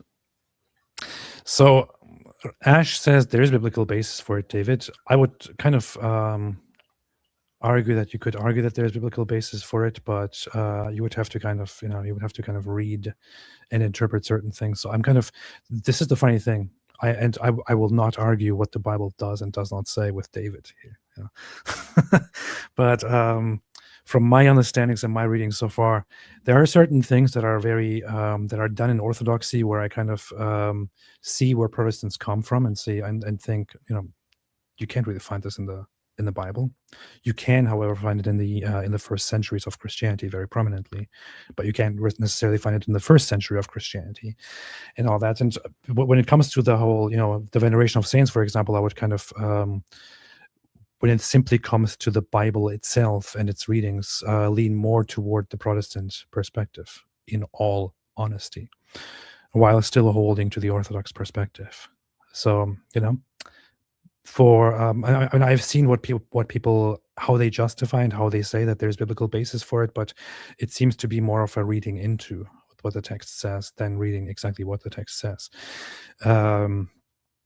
So that's my 2 cents. I will have the same thing, and I'm just putting this out there because I'm happy to be corrected or challenged on this by Orthodox and Catholics. I personally really like the whole, Marian devotion or the veneration of Mary and all that. I really like it. In fact, it was one of the first things that I really liked and began, participating in when I was having my explorations of Christianity, and I really like it. However, when it comes to finding it in the Bible, I find very little basis for it. In fact, correct me if I'm wrong, but Paul never even mentions Mary, right? Or mentions her implicitly or once or something. But I think he never even mentions her. It's not part of the narrative at all in the New Testament. And you find significant parts in the gospel, and 2 of those are very, very significant, such as that she actually does intercede when Jesus says, "My time has not come yet," and she actually makes him do his first miracle, you could argue. And that it says, and she says, "Generations will bless me," and all that. However, Paul himself never talks about her, right? Right? Yeah, and by the way, that's kind of like if you're talking about Mary or veneration of the saints, or where was I recently? Oh yeah, I was with Frank Turek, and it was a Q&A, but there was like a Seventh-day Adventist came up and started asking questions about the Sabbath and so on, and got to have the Sabbath on Saturday and so on. But sort of my thinking is always, if this is so important, if you're right about this being so important, then I should kind of be seeing it all over the place in the New Testament. And if I don't, you may be correct, but I don't think it's this super important thing that everyone has to do if you don't see them talking about it. So anyway, so that's usually, and that could be anywhere. That could be in a Baptist church or something like that. If they're like, "This is what we have to do, and this is what we have to do, and this is what we have to do," and I'd be like, well, if that's the most important thing, then there should be more than like one mention of it in the New Testament. This is the funny thing, Ash. I know what you mean. Paul is not the only apostle, prophet, leader in the Bible. He doesn't say lots of things that you hold as biblical. I know. Fair point. Good point. Very good point. But within the Catholic and Orthodox worlds, her role is huge. It's incredible. And so, relative to that, to the importance that it has, there is, I said he never mentions her. So that kind of raises a few questions. And that said, I'm just thinking out loudly right now. I'm literally just thinking out loud. And I'm not arguing against you. I have a lot of love and actually understanding. And also going back to the first Christians, to the first few centuries of Christianity, I see how prevalent how important it is to the early Christians, and I actually really like it and love it and sympathize with it. It's actually one of my favorite things about Christian culture, the whole the devotion to her. But when it comes to analyzing whether something is fully properly biblical or not, there are some questions. This is one of those questions, and I'm not using that to draw any conclusions. I'm just putting in my 2 cents. You know what I mean? Yeah, and again, I know you're just kind of thinking out loud and stuff, but that's basically, so you look at Matthew, Mark, Luke, John. Jesus is Lord, died on the cross for sins, rose from the dead. You go to Paul, Jesus is Lord, died on the cross for sins, rose from the dead. So they seem to be really emphasizing, I'm assuming they keep emphasizing this stuff because it's what the most important stuff is. So even aside from anything I just pointed out, it's like, if this extra thing were really, really that important, I don't know. I'd expect I think you can make a very solid argument that she has a very important role that is emphasized throughout the different Gospels, in terms of her role and her relationship to Jesus and in her early life, and the mentions of her and the generations to come, and him speaking to her and about her again on the cross and all of that. I guess you could make an argument for that, and I see people make that argument very, very often. But yeah, whatever, man. You can clearly make a very strong case for very blessed woman, was chosen for a reason, and so on. And generations will call her blessed. Mm-hmm. Yeah, so, I would have a serious problem. I would have a serious problem with anyone saying Mary shouldn't, Mary's not blessed or something like that. Or not important. I mean, she's the mother of God. Right. Negative. David, what do you think about the... I already read this. How many times are you going to ask me, man? David Wood, multiple live streams in 24 hours. When do you rest? David never rests. I don't rest. You ever see Police Academy? No. Yes. The original one? Yes. That is one of the funniest things that in my mind, man. Yeah, that's where I told people before, that's where I started beatboxing, but I didn't know what beatboxing was. So I saw that in 4th grade. I saw Police Academy in 4th grade. And I remember because they had the guy Michael Winslow who makes noises, and the first time you see him, he's in the police station, and he's just sitting there on a bench, and he's going and so I watched that, and the next day, standing in the lunch line of 4th grade, I was standing there, and I'm sitting up against a wall, and I'm just sitting there going and this kid walks by me, and he stops, and he goes, "What are you doing, man? You can't beatbox. You can't beatbox." And I didn't even know what beatboxing was, but I didn't like being told what to do. So I found out what beatboxing was, and I started practicing because he said I couldn't do it. I will concur here. Naked Gun is better. That's my favorite. Anyway, I remember lines from that because I watched it so many times, but you couldn't even say these lines in a movie today. Like, remember Hightower, who's Bubba Smith. He was a football player, but he was Hightower. He was a huge guy. He comes and wakes Mahoney up in the middle of the night, and he says, "We have our driving test tomorrow." Mahoney's like, "Yeah, so what?" He goes, "I haven't driven a car since I was 12.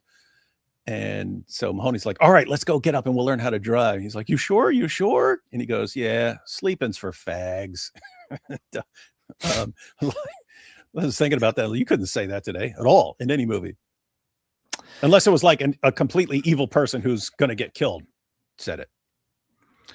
As a Protestant, Mary is absolutely blessed. She is the Theotokos. Based. It is totally based. Based. No, saints are a very fantastic thing. I love it as well. That most definitely.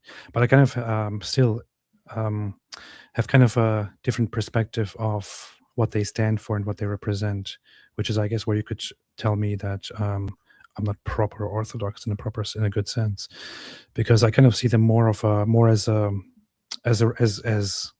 great people and a great image of a proper representation of what is good or what is a good Christian and all that, known for the wonderful things that they have done and the amazing lives they have lived. I find it personally a little bit difficult to see further beyond that, while I have no objections to it at all. So now I'm going to get attacked by Orthodox. Look, he doesn't even believe in the proper saint theology. Jews were once 1% of German population, 600,000 or more in 1933, but by 1945, when war ended, only a few thousand left.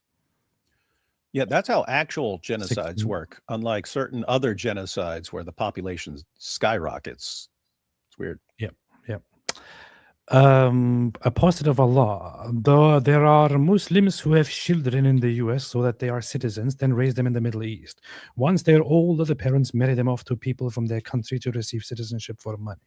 Based. Nice. That's How would you know, apostate of Allah? How would you know anything about what happens in Islam? That's exactly what I would do. Oh, wait, she was a Muslim. Third, Green Party UK wants to reduce terrorism charges. WTF. Green Party UK should reduce and erase their own party.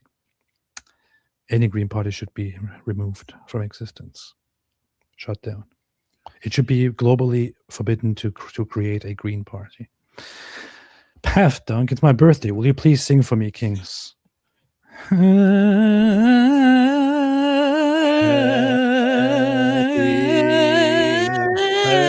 Birthday to you. Happy birthday to you. Happy birthday, Paft Dunk 99. Happy PP birthday to you.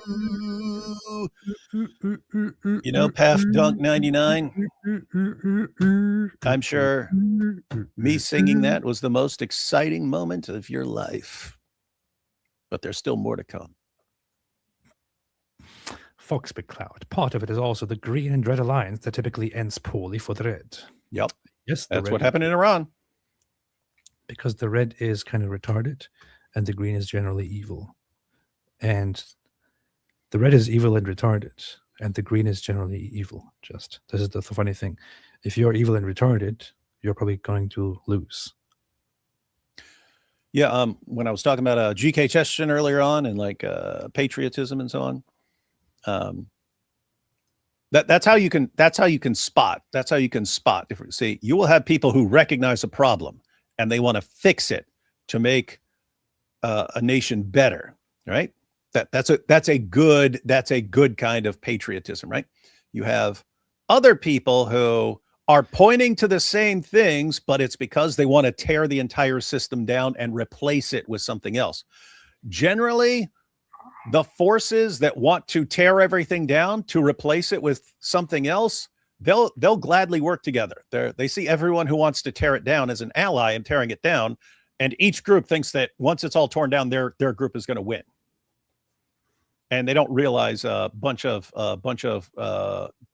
dork commie losers are going to get crushed by jihadis. Based. For some reason, my dog thought this is where he can just jump on me and participate. Hu Jintao, the welfare data. Your dog's an idiot. If I walked in there right now, he'd start barking at me like he doesn't know me, even though he's seen me repeatedly. I think he has memory issues. He only does that to men for some reason. I think he only does that to you, actually.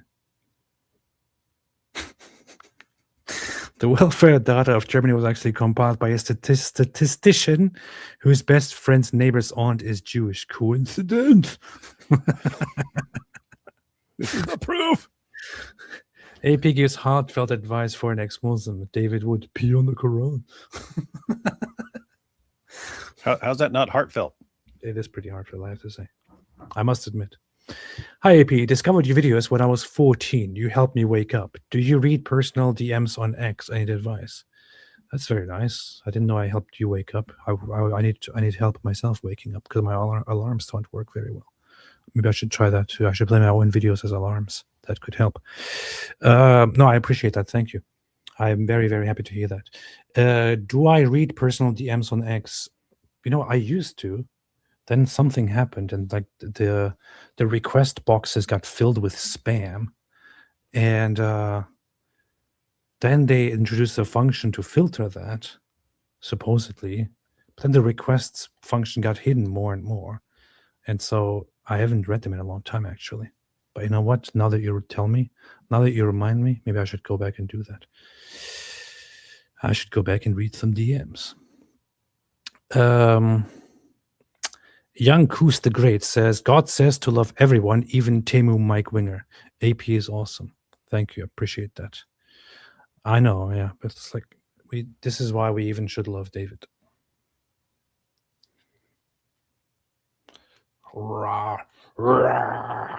U.S. President Donald Trump threatened to hit and obliterate Iran's power plants if Tehran doesn't open the Strait of Hormuz. I like Hormuz better because Hormuz. That's funny, but stupid. Hey, and CNN is saying I have to subscribe to finish reading. No, I refuse. Some guy said 3 ads. Dude, I don't have any ads. I don't know what you're talking about. Especially not on live streams. I'm checking my settings right now here. Monetization on. Mid-roll ads manual. Choose how you want to monetize your live stream. Pre-roll and display ads are automatically inserted when monetization is turned on. Huh, see? That's not my fault. It's YouTube just thinking they can do whatever they want to do.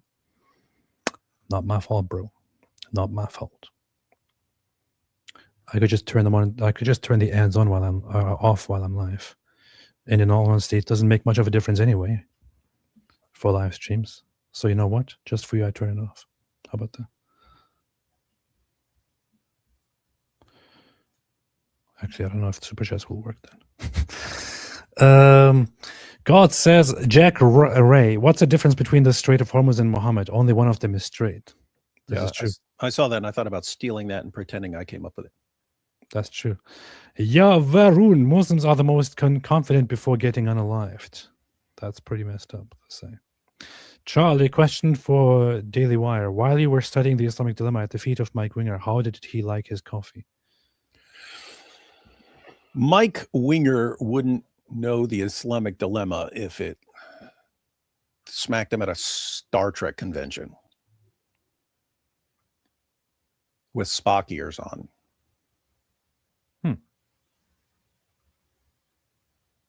So, but how did he like his coffee? In fact, if somehow he learned it, he would be like, okay, so here's the Islamic dilemma. So, all right. So in this part of Spock's hand, Vulcan greeting, that's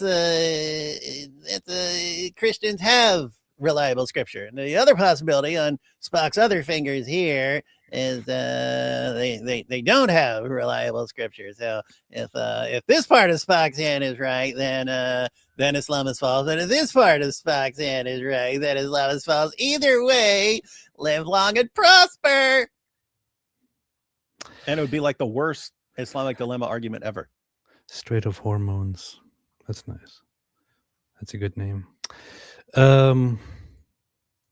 You know, it's kind of funny that I didn't pick a topic for this live stream because I thought I wanted to just try giving it no name and going live with David Wood in the Apostate Prophet show. See how this happens, how this goes. And it seems to be quite popular. So yeah, what the heck? You still end up with 1,500 people. Why do we have any topics ever? We shouldn't have topics ever. We shouldn't even be talking. We should just go live and be quiet. Quick Gaming, you should make public my association with you. Yes. Truth Christ. In Sweden, we are debating Eid should be national holiday and animals have more worth than a human baby. Save a dog in accidents, not the baby. Seriously. 1, absolutely no. 2, absolutely no. 3, absolutely no. There, I made the decisions for you. Now go and make it official. Deus Volt, do you guys think there's going to be a regime change in Iran? Yes. Yeah, 100%. It's just, I hope it's soon and not, 5 years from now. Yes. Saddam was super confident right before he was caged. Yes. Let's talk God. It's suspicious. Iran wants nuclear power but only has one facility, yet has enough for a nuke. In 2024, Biden said Iran would never get nukes. Then a now dead Iranian leader said they could. Yeah. I still think it's actually difficult for them to really create a functioning nuclear weapon, but they happily announce that they can do whatever they want. So they should deal with the consequences. Australian PM got booed by Muslims in a PR appearance for Ramadan Eid in Lakemba Mosque. Got pretty rowdy. Labour Party is pro-Islam, biting hands that feed. We know, we saw. It's very good. It couldn't be happening to a better person in Australia. Hang on. You're sitting there acting like Iran can't get nuclear weapons. I mean,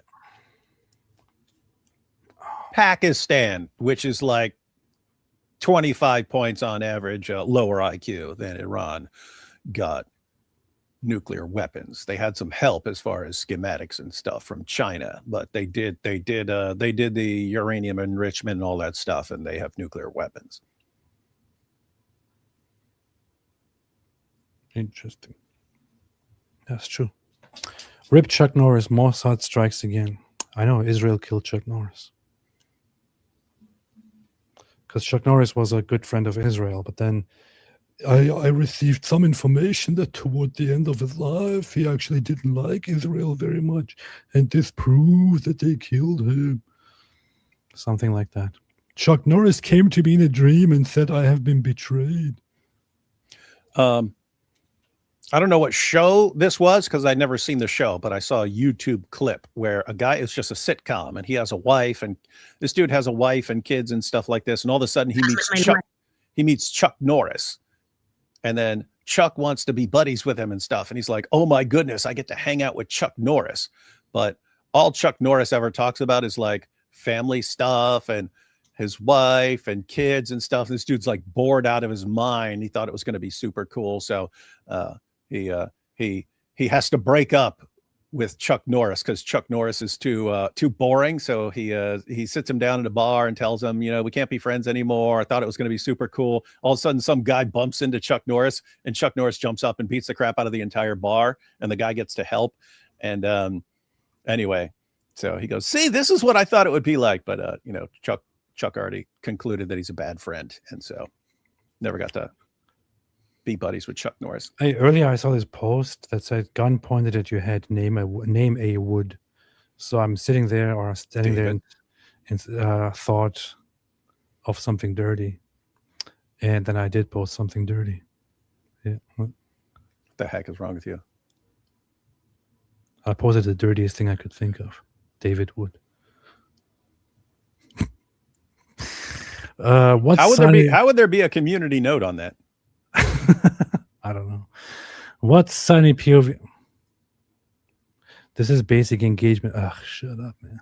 Oh, really? You can't do stuff like that? Name a wood just to get a bunch of people to respond? Huh?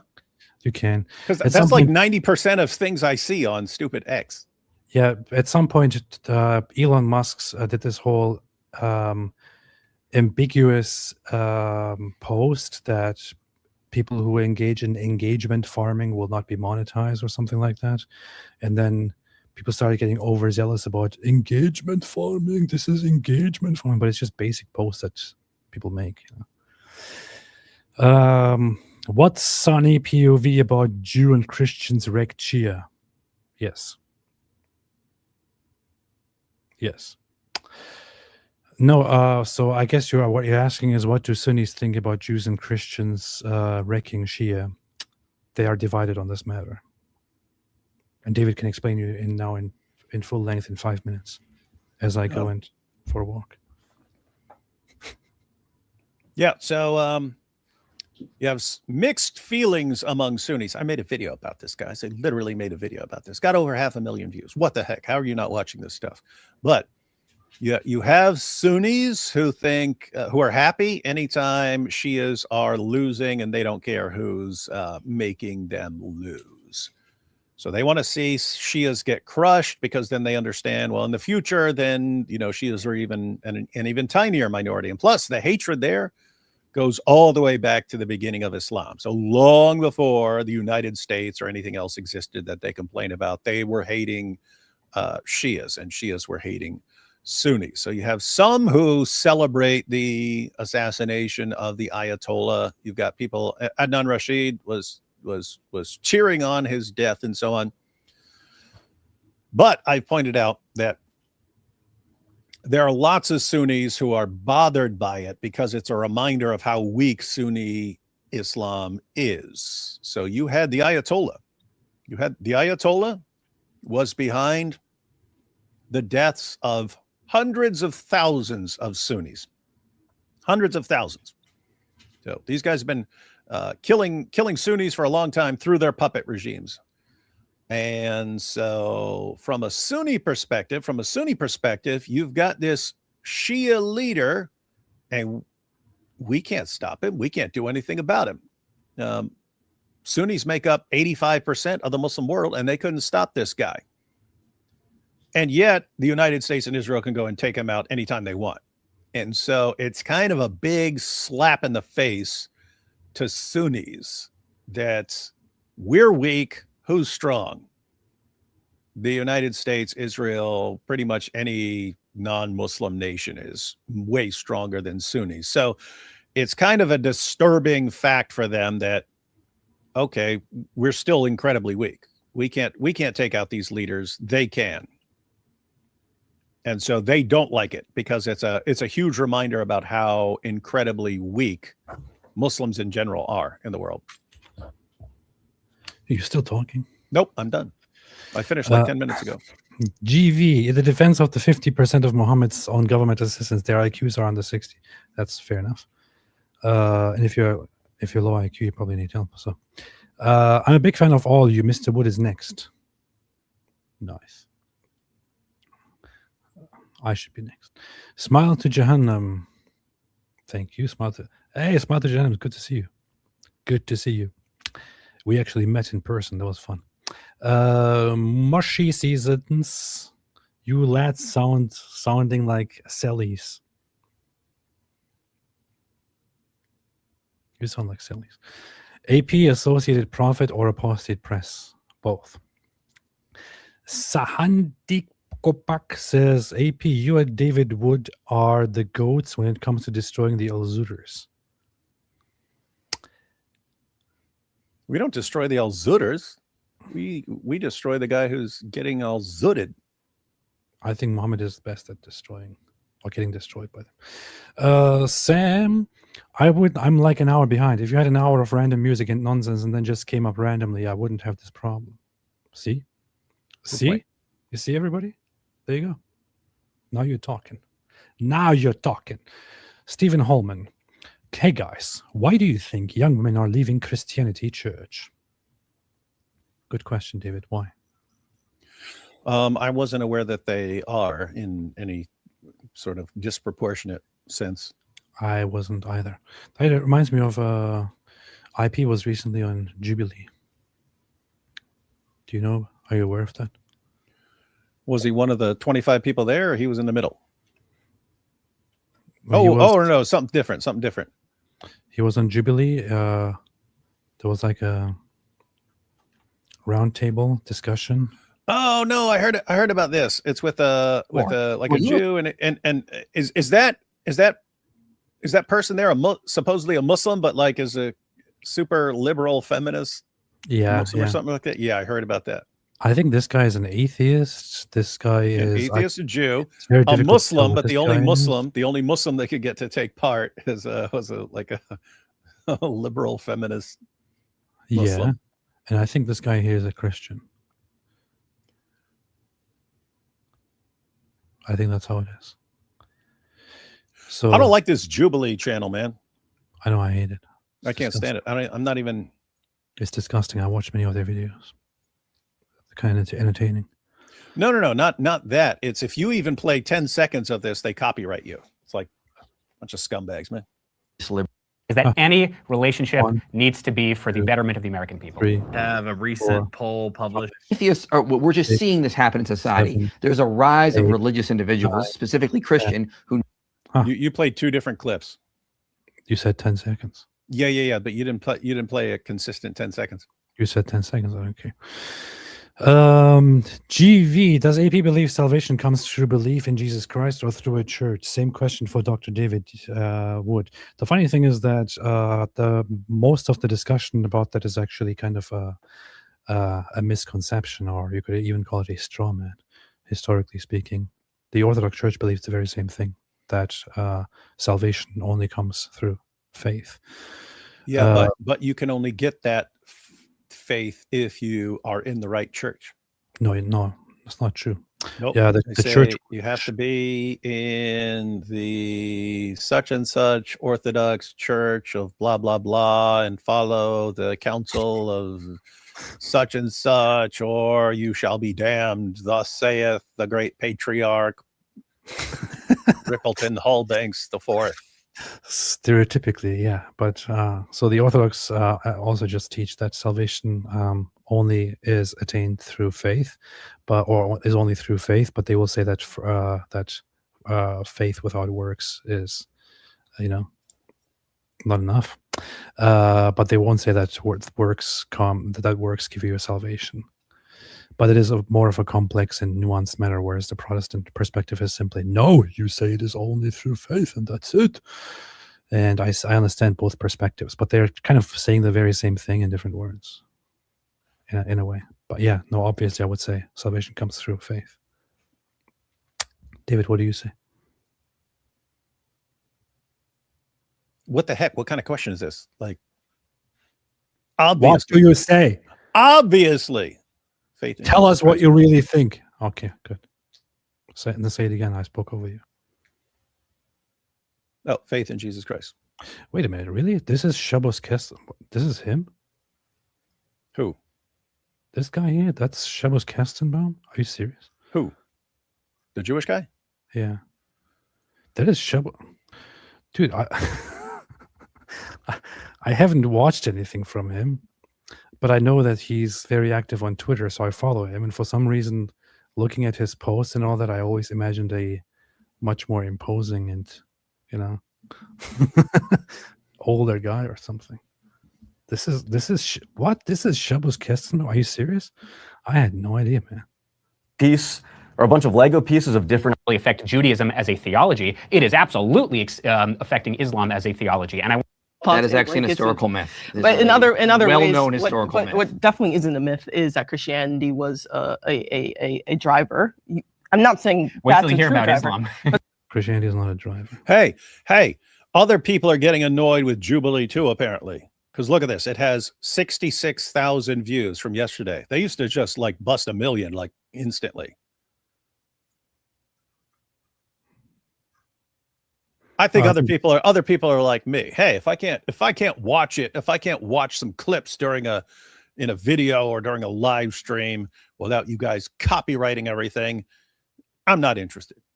I think it might be just a round table. If you are religious, not just Judaism, and Community. The question is your community? I could tell you.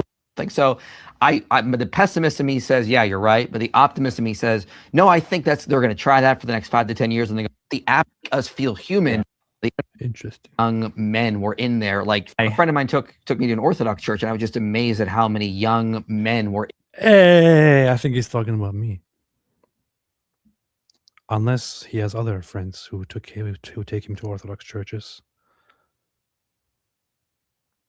But no, I'm sure it can't be. I think he's talking about me because I took him to an Orthodox church, which was packed. That's funny. I wouldn't believe for a second that other friends also take him to Orthodox churches. It can't be someone else. Brandon Driver, also AP. Very cool. Mike Winger is a guest today. Thank you. Yeah, I have. Hey, Mike Winger joke. Ha ha ha. So funny. No one's ever thought of that before. Do people unironically watch Jubilee? No. Just kidding, AP. I love you. I love you too. Peaceful Exploder. You guys are so Islamophobic with your backwards Western culture. We just want to celebrate Ashura without being bothered by your mushriks. I'm sorry. I apologize. Between Heart and Mind, converting to Orthodoxy after 6 months of researching and 10 years of Protestantism, still learning and getting comfortable. God bless you both. God bless you too. Nice. Congratulations and good luck on your path. Objective Christian says, which 4 Dawa Slimwits are on your Mount Musmore? Muslim Rushmore. That's a good question. Like, what do you mean? Like the ones who are destroying it most, or like who would be the actual like legends of Dawa? Because then you'd be talking about like Ahmed Deedat and Zakir Naik, and it's kind of massively down. There's a huge drop off after Zakir Naik.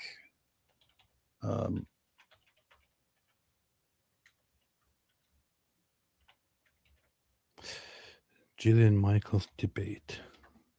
What debate are you talking about, man?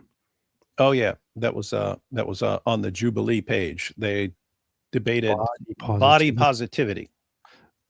There's nothing I could care about less. But hey, I appreciate if you do care about it. Sheikh Othman marriage counseling. I was watching a Mike Winger video with the God Logic. Suddenly my mom walked into the room and said David Wood suddenly just got really handsome. Ha ha ha. all I saw right there was, hey, my mom likes super nerds. Well, maybe she was talking about God Logic. Maybe they thought God Logic was you. Between Heart and Mind, that's super Western to think of scripture and early church history as 2 different things. Eastern Orthodox don't separate the 2. That's true, they do not. Art Butler, thank you. Paul, I perfected by Kalbi dilemma. Muhammad said Kalbi is Gabriel. Gabriel used for Allah's revelations. People probably went to talk to Kalbi because of it. Shirk. Nice. Flesh it out more in coherent sentences, and I will follow it through. Apostolic Apprentice. If Jesus is the new Adam, that means there should be a new Eve. Mary is the new Eve. How could she be the new Eve if she sinned? Well, look, I agree with the whole new Eve and second Eve thing. However, I think that in order to establish that, you need to not appeal to logic in this way, because I think that the logic here doesn't follow. But you can do that in a very nice way, such as showing how the things in the story of Mary very nicely overlap with the things in the Old Testament.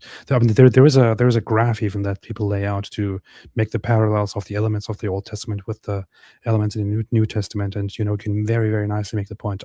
I do not think that in this way the point is very well established, although I agree with you. Ash Mays, Saint Kirill, pray for us. I know I'm supposed to say Cyril because I'm an English speaker, but I say Kirill because it's the correct way to say it. We say Cyril. Sue me.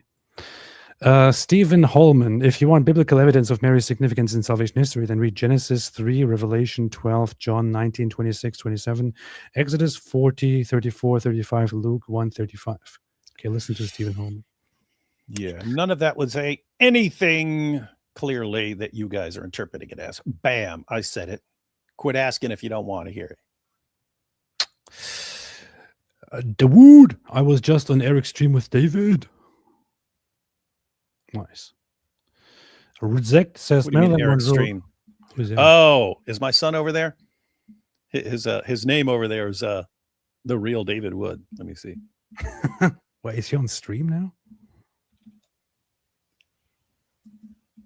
Is he on stream now? Does he actually go on live streams? Marilyn Monroe vibes. Well done, David. You're still dumb, am I right? And I right, AP. He's jealous of your relationship or that he can see you a psycho, David. Exactly. I don't understand what you just said, but I agree with it. PD, how to beat corn addiction. I read Bible and pray. I don't think there's anything wrong with corn. I mean, it depends on how you eat it. I kind of like the sweet ones. It depends on how you, whether you grill it or cook it properly and all that. Popcorn is one option that people go for. I generally prefer the more natural Oh, it was actual David. way of eating it and all that. But yeah, I don't think there's any problem with it. What do you think, David? Oh no, I was pointing out that it is actually David over there. It's David S. He's a guy who had a long discussion with Jake on my channel that one time. No, you know David. You met him up there and had a good long discussion when you were still an atheist. You guys were talking about the design argument. Of course I do. And you kept going like, you actually remember what we were talking about? Yeah, you guys are like, you were like, oh, you Christians are so stupid. Oh, everything happens by chance and chaos. How could you be so stupid? This is the funny thing to me. This is the funniest thing to me, everybody. Like, David always acts like he doesn't care at all about what people are talking about, and he doesn't remember certain conversations and all that. But he actually remembers what David and I, the other David and I, were talking about specifically on a certain day that was like years ago. Well, because we went over to someone's house and they had like piles of meat from animals that they'd gone out and hunted and killed, and there's just like piles of meat everywhere. And I'm like, hey, AP's been having a discussion with David S out there for a long while. What the heck are they talking about? And I go over there and they're talking about design and beauty and all this stuff. And I was like, wow, AP's been out here having this discussion for a long time. Looks like he's actually interested in this stuff. Whereas when I bring anything up, he's like, shut up, you stupid Christian. I reject religion. That's why I left Islam. And I know that all religious people are equally dumb. Only atheists are smart. Shout out to David, the other David. It was actually one of the most interesting conversations I've had. And I was hungry. I traveled a lot. We sat down. We just went to this house with a bunch of delicious meat and all that, not in the good sense. And we started having a conversation about natural beauty and natural design. And we just started talking about it. And I think it went on forever. We started talking about philosophy, about whether there's objective beauty. We started talking about Schopenhauer because I brought up Schopenhauer and all that. It was like one of the most interesting conversations ever for some reason. I don't know. Yeah. Final thing about the corn thing. So I love eating it as a side, but also on the cob. And it's just the one thing that I don't like about it is like when you bite into it and then it gets all stuck in your mouth and your teeth and all that. Yeah, you need to floss or go brush your teeth. Yeah. Other than that, it's like it's very good. So I'm not sure why you would, unless you eat too much of it. Too much of everything is kind of bad, I would say. But David, any comments on this? No, not a big fan of corn. Yeah. There's my wife pointed out eventually that when I was growing up, that a vegetable would be considered corn or mashed potatoes. And she's pointing out those don't even actually count as like vegetables in the nutrition sense, but that was corn or mashed potatoes. That was corn on the cob. Corn on the cob. I think I said corn on the cob, and that sounded like kaba. That's funny. Now I'm thinking of corn on the cob. Sheikh Uthman marriage counseling. Red-Green Alliance in China is the only case of where the red beats the green. The CCP destroyed the Muslim extremists there. Yeah, the Reds in China is the only place in the world where the Reds seem to be actually confidently in power and continuing. That said, they also abandoned so much of their communist ideology. Adopted so much capitalism. And it is still called the Communist Party, but it is a half communist party where they had to make lots of compromises to get it going. So a mushy season. David with an AP. Do you have any theological difference with Bob of Speaker's Corner? Not that I mean, aside from the obvious of having different, Yeah, I'm sure if he listed everything he believes, I would have differences. Just not the sort of thing I would make an issue if people weren't asking about it constantly. I don't really bother with it at all. So not that I know of, aside from the obvious different, whatever. John Doe, I asked regarding DMs because I'm in a nightmare situation, right? It's serious. Transnational repression, death threats, doxed, risk if coming back. There would be better sources, places that might help you with that kind of stuff. There are organizations that specifically help you with that kind of stuff. Organizations that don't answer to the government or anything like that. I would rather suggest seeking such organizations if you truly seek help. There's very little that I can personally do. If you want my opinion on certain things, or some advice on certain issues that are less serious than this, I would be happy to help. But when it comes to stuff like this, there are better sources that you could appeal to for help, I must say, in all honesty.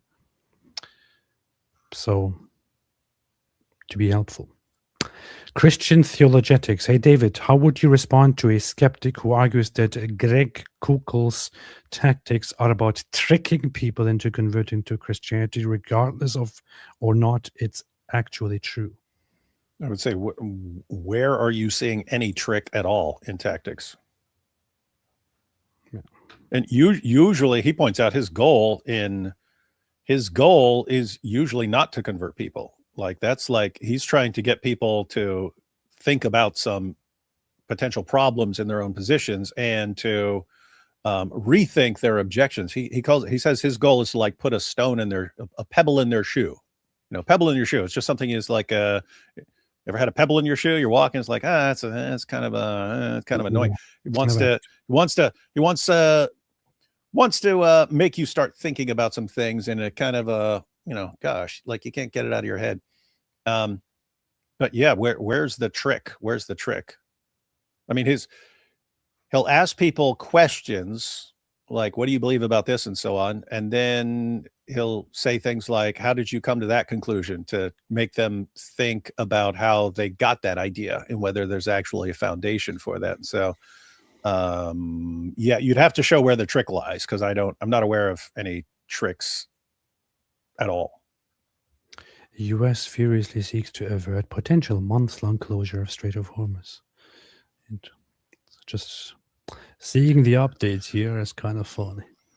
I saw Netanyahu present his solution. He said, in order to prevent that, you should build a pipeline. You should build a pipeline across the Middle East from the places that are producing it to the places that want it, and therefore no one can ever just shut down the water route. The solution is very simple. Build a pipeline. Build a pipeline. Build a pipeline. Not in the Zoot sense, but that's what he said. Yeah, this is funny. We recently talked about what's her name? Carrie Prejean Bowler, the former actress and actress. Nudist. She was an actress. No, sorry, model, nudist, and amateur pornographer, and recent neo-Nazi who just got kicked out of the Religious Liberty Commission for her behavior after she started acting really, really in a really slimy way. Bishop Robert Barron, actually, as a Catholic bishop, finally responded to her. She kept making this whole. It's actually kind of funny to read what's happening here. I didn't read her comment. Your Excellency, you shared with me through text message to me that my position reflects Catholic teaching, especially that the modern state of Israel is not the fulfillment of biblical prophecy. This is so funny. I am very, very sure that the Catholic Church and the bishop would actually say that. Yeah, sure. Fantastic. They did. Someone, I don't know. I read a response from a Catholic leader the other day, and it's like, she wasn't kicked out for her Catholic position. Yeah. She was kicked out for being a freaking annoying jerk who annoys the crap out of everyone and whines about everything and attacks everybody when it's not called for. And then it mentions, now we agree on this point that the modern state of Israel is not the fulfillment of the biblical prophecy. That is the position I expressed, and yet I was removed from the Religious Liberty Commission. Anybody who has actually seen what she did on the commission And what she repeatedly said thereafter, knows for a fact that this is a complete lie. And she knows also that this is a complete lie.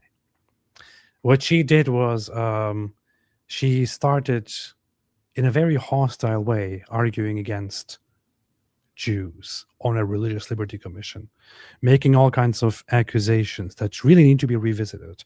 It would be very useful to actually look at the footage of how the conversation that she had on the commission actually went. This is not what she did there. Then she went on social media and started doing this whole thing, the goyim. It's because and I'm all a that. Catholic and the Jews control goyim. everything you see. And anyway, who was it who responded? Because one of the Catholic leaders said, "I have the exact same position on Israel, and I'm still on the commission." So they didn't kick you off for that. It must be something else, lady. Look, here he is, Bishop Robert That Barron. dude. He is actually on the commission himself. Over the past several weeks, Carrie Prejean Bowler has complained that she was removed from the Presidential Commission on Religious Liberty because of her Catholic beliefs, and she has called out myself and other Catholic members of the commission for not defending her. This is absurd. Mrs. Prejean Bowler was not dismissed for her religious convictions, but rather for her behavior at a gathering of the commission last month. Browbeating witnesses, aggressively asserting her point of view, hijacking the meeting for her own political purposes. The Catholic position on matters of Zionism, to which I fully subscribe, is as follows. All forms of anti-Semitism are to be unequivocally condemned. The state of Israel has a right to exist.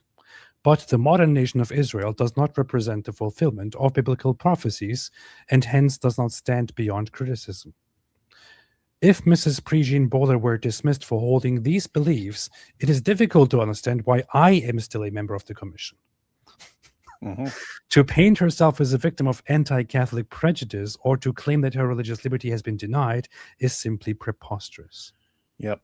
And look at those claims here. So he said, the Catholic position on matters of Zionism is this. All forms of anti-Semitism are to be unequivocally condemned. Agree. The state of Israel has a right to exist. Agree. The modern nation of Israel does not represent the fulfillment of biblical prophecies. There, I don't know. I think you can make a case either way, so I could not put my stamp of approval on that. And hence does not stand beyond criticism. Agreed. Israel, and even if Israel is a fulfillment of biblical prophecies about end times, it would not stand beyond criticism, right? Israel didn't stand beyond criticism before it was wrecked by the Romans. You know what I mean? It would be pretty regularly criticized by God through his prophets. So I also agree with all of this, except I have a little bit of nuance when it comes to this here. The modern nation of Israel does not represent the fulfillment of biblical prophecies. I have some nuance there. For the rest, I mean, and I know that this is the Catholic position. She was clearly not kicked out of the commission because she holds these beliefs, and she's lying when she acts as if she was kicked out for that. Yeah, and guys, for whatever position you're on the biblical prophecy thing, it's not me saying who's anyone's right or wrong. It's me. I haven't studied it really.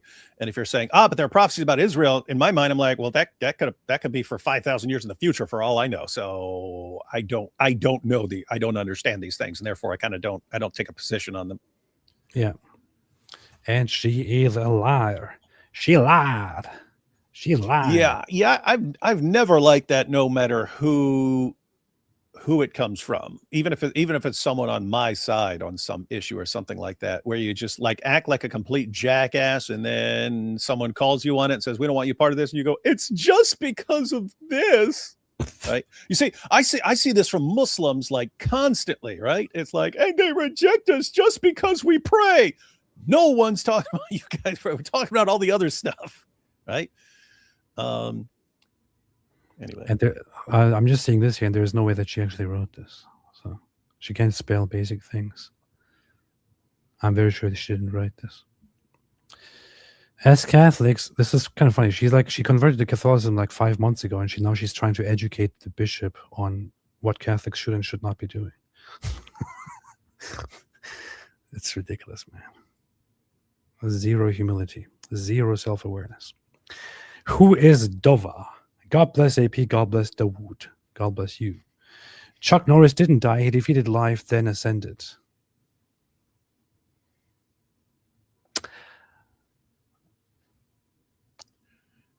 Even when it's a joke. It's some things can sometimes sound a little bit too off limits. So Kit Kat, unpopular opinion. The term Islamophobia was created to prevent people from criticizing Islam. What I got from the Bibi speech comparing Jesus' mercy to Genghis's ruthlessness is that might is right. Isn't that literally Yahtzee ideology? Thoughts? I don't believe for a second that's not what that you watched his speech. I think you watched the 15-second clip. That wasn't his point. X. That's not his point at all. And what's amazing, here's what, gosh, I still want to make a video about this, but I'm like, is it too late to make a video, or can I make a video tomorrow and it would still be relevant? Make a video. It's okay. Because guys, let me break it down for you. So his speech, the main focus is why they decided to attack Iran instead of just waiting. People are going, oh, but they don't have the nuclear weapon and they're not an imminent threat. And he's saying you don't wait until they get the nuclear weapon to do something. They have a long track record of showing you where they stand and what their intentions are. And with all the death to America, death to Israel, they've made it as clear as possible for many, many years. You don't wait until they're capable of nuking people. You don't wait. You destroy that stuff ahead of time. And then it's actually during the Q&A. So he spoke for like, I don't know, 6 or 8 minutes or something like that. And then it went to Q&A, and you had questions by various news agencies, which is odd considering he's AI. So if you want to have a conspiracy, you have to say they were in on it. Like all these reporters and stuff are in on it, like NBC and all these guys. Anyway, so he's asked about things, and to give an example of not waiting to confront evil, or not thinking, well, they're evil and we're good, so we don't have anything to worry about. He quotes this book. You actually got it. He quotes this book, Will Durant, right? Now, Will Durant, interesting guy. He considered himself an atheist, but he said he also considers himself as a Christian, in the sense that he agrees with Jesus and believes that his life is a great model for moral behavior. And so he says he spends his life trying to follow the moral teachings of Jesus. He rejects the supernatural. Anyway, in the section on that book, we read it the other day. It's a little bit more nuanced than that. I think his idea was that he isn't in full complete rejection of the supernatural. That God is simply something too difficult for him to handle, and that he still respects it. He said he doesn't believe in like a personal being and stuff. He said if you mean like some sort of source of vitality or something like that, that would be different. That would be a different case. It's like not denial of God in the modern atheist sense, but rather in like I cannot believe this. It's more complex than that. Yeah. And so he has a section of a chapter, and it's he basically talks about he's talking about the church and so on, and then he kind of turns to basically the problem of evil, and he says, is there God who's like always intervening in history and stuff like that? And he says he doesn't believe there is. And he says the reason is that, you know, if an evil person runs into a good person and the good person doesn't stop the evil person will do whatever he wants. And he's talking about different regimes. And elsewhere he talks about, so there in that section, he talks about Genghis Khan. Elsewhere he talks about Hitler and the Nazis and so on. And his point is that if you're just looking from the perspective of history, evil people do really bad things and your goodness doesn't stop them. He even uses Islam as an example, right? He said, if Charles Martel didn't stop the invasion at the Battle of Tours, then guess what? You'd all be Muslims right now. Something else could have stopped it. But he's making the point: when these groups come along, when these leaders come along with their armies, someone stops them or they don't stop. You have to stop them. And he says it doesn't matter. No matter how good you are, your goodness does not stop them. You still have to act. He's making the exact same point that we've heard thousands of times, that the only thing necessary for evil to triumph is for good men to do nothing. That's the point he's making. Your goodness, when it's not combined with action, does not stop an evil person. Will Durant uses the example of Jesus and Genghis Khan. It said the goodness of Jesus would not stop Genghis Khan without action, right? And so he's just talking about good and evil in history, and does it show that God exists? And he says, no, it doesn't. And he compares it. He says the same thing in biology, right? A lion is not stopped by the goodness of the gazelle. The only thing that would stop the lion from eating the gazelle is if the speed of the gazelle, maybe, but the gazelle has to be doing something. It doesn't matter if it's a nicer, gentler creature or something like that. So anyway, Netanyahu, he's not using it that way. He's making a point as far as historically, if someone doesn't stop an evil tyrant, the evil tyrant doesn't stop. And he says he doesn't say goodness isn't important. He said your goodness is not enough. You have to combine your goodness with action, or it does nothing to stop the evil person. And somehow he says all that, and people saying might is right. No, there's nothing about right. It's like the might, the right by itself does not stop the might, right? He says, and he if you just let Netanyahu continue, he says, this is why Western nations need to stand up. Yes. This is why Western nations need to start defending themselves. It doesn't matter if you're right if you do nothing to stop all the evil people. If anyone else besides Netanyahu were saying that, it would not have been controversial. It would not have been controversial if any other person on the planet was saying it, because Netanyahu is saying it. He's saying Genghis Khan is so much greater and more powerful and more base than Jesus, and we all need to be more like Genghis Khan. And right after making that comparison, he actually says, and this is why the United States and Israel are now taking on the Iranian regime. Mm-hmm. That's his entire point. I'll just make it very, very simple. Based on his reading of Durant, what he's saying is so the actual quote is that the universe is not fair to Jesus over Genghis Khan, for example. So Netanyahu then uses that comparison and basically says you can be as good as possible. So Jesus is as good as possible. He's the representation of good. The universe is not kind to the one who is just good, whereas the universe is kind to the one who is strong, even if he's barbaric and evil. So you should be good like Jesus, but you should also prepare to take on the evil that is Genghis Khan. And ordinarily, everyone would agree. I hear that from Christians and patriots and everyone else all the time. Look, we got the follow-up. Same guy.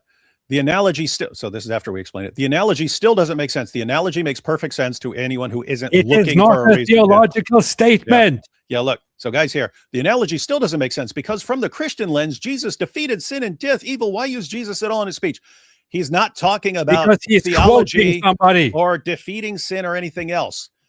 He's talking about leaders who come to slaughter your people. That's what he's talking about. And you could be as good as Jesus if Genghis Khan is coming to subjugate you and no one stands against him, and your entire population is composed entirely of the best people in the world. Being the best people in the world would not stop that tyrant. You have to actually make him stop. That's it. Completely non-controversial. Anyone in the world would agree if it weren't Netanyahu. And so, no, everyone is saying that Christianity is false and that Jesus would be crushed by Genghis Khan because Jesus is so weak and not base. Dude, it's impossible to take certain people seriously when after this. And it's a lot of people. It's a lot of people on X. Here we go. So let me just lay it out like this. I hope this helps. Genghis Khan. Okay, I put GK. This is just Genghis Khan. All right. I hope this helps you understand things. So Netanyahu points out, and he only uses Jesus and Genghis Khan because he's quoting Will Durant. Will Durant used Jesus and Genghis Khan as example. Jesus was ultimately good, right? Good. Whereas Genghis Khan was evil. Netanyahu says you can be as good as Jesus. right? What he means thereby is that Jesus is the ultimate good. He says, if you are as good as Jesus, or even if you are as good as Jesus, the universe will not be kind to you and will actually discriminate against you if you're only as good as Jesus. Genghis Khan, on the other hand, even if he's evil, is strong and will come to attack and kill people who are like Jesus. So what Netanyahu is saying here is, let me expand here, Netanyahu. You should have just drew a net and then a yoo-hoo like Kanye did. Netanyahu here says, be like Jesus,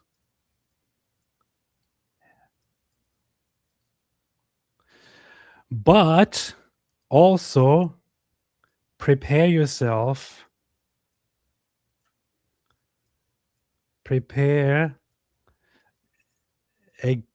against evil. Do you understand now? That's literally what he's saying here. Jesus is good. Genghis Khan is evil. Netanyahu says, be like Jesus, but also prepare yourself for the evil, barbaric aggressors that are like Genghis Khan. Because the world is not kind to those who are just fully good. You also have to prepare yourself against the Genghis Khans of the world. That's what he's saying. Yeah. Yo, I'll give you an example because I just made a video about this the other day.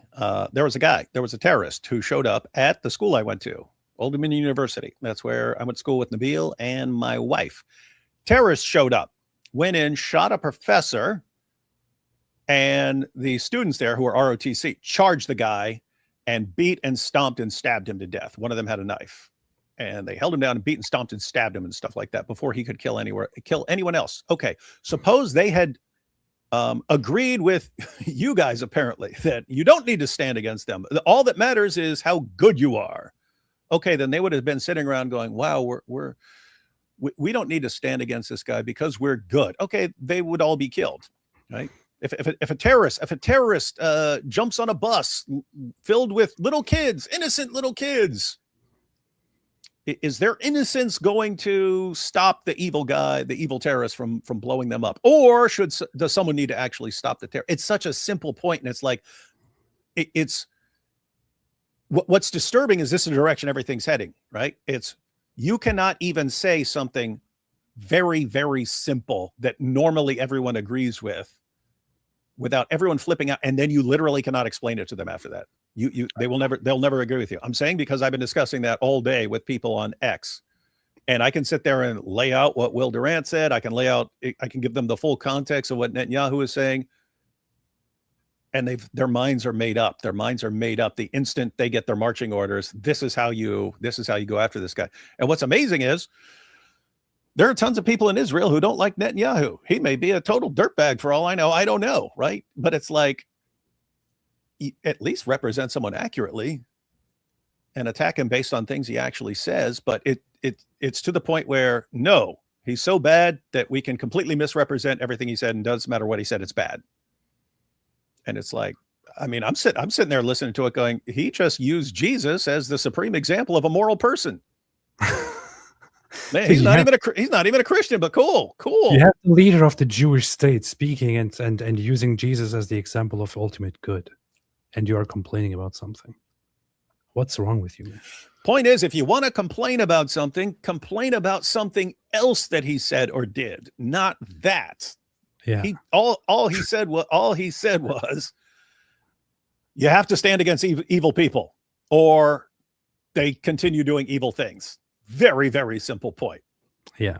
It is very, very funny. I know, Apostate, being like Jesus doesn't negate being prepared to fight evil. Fighting evil is being like Jesus. Yes, correct. However, when you take the historical, I mean, it's not even just the historical aspect, right?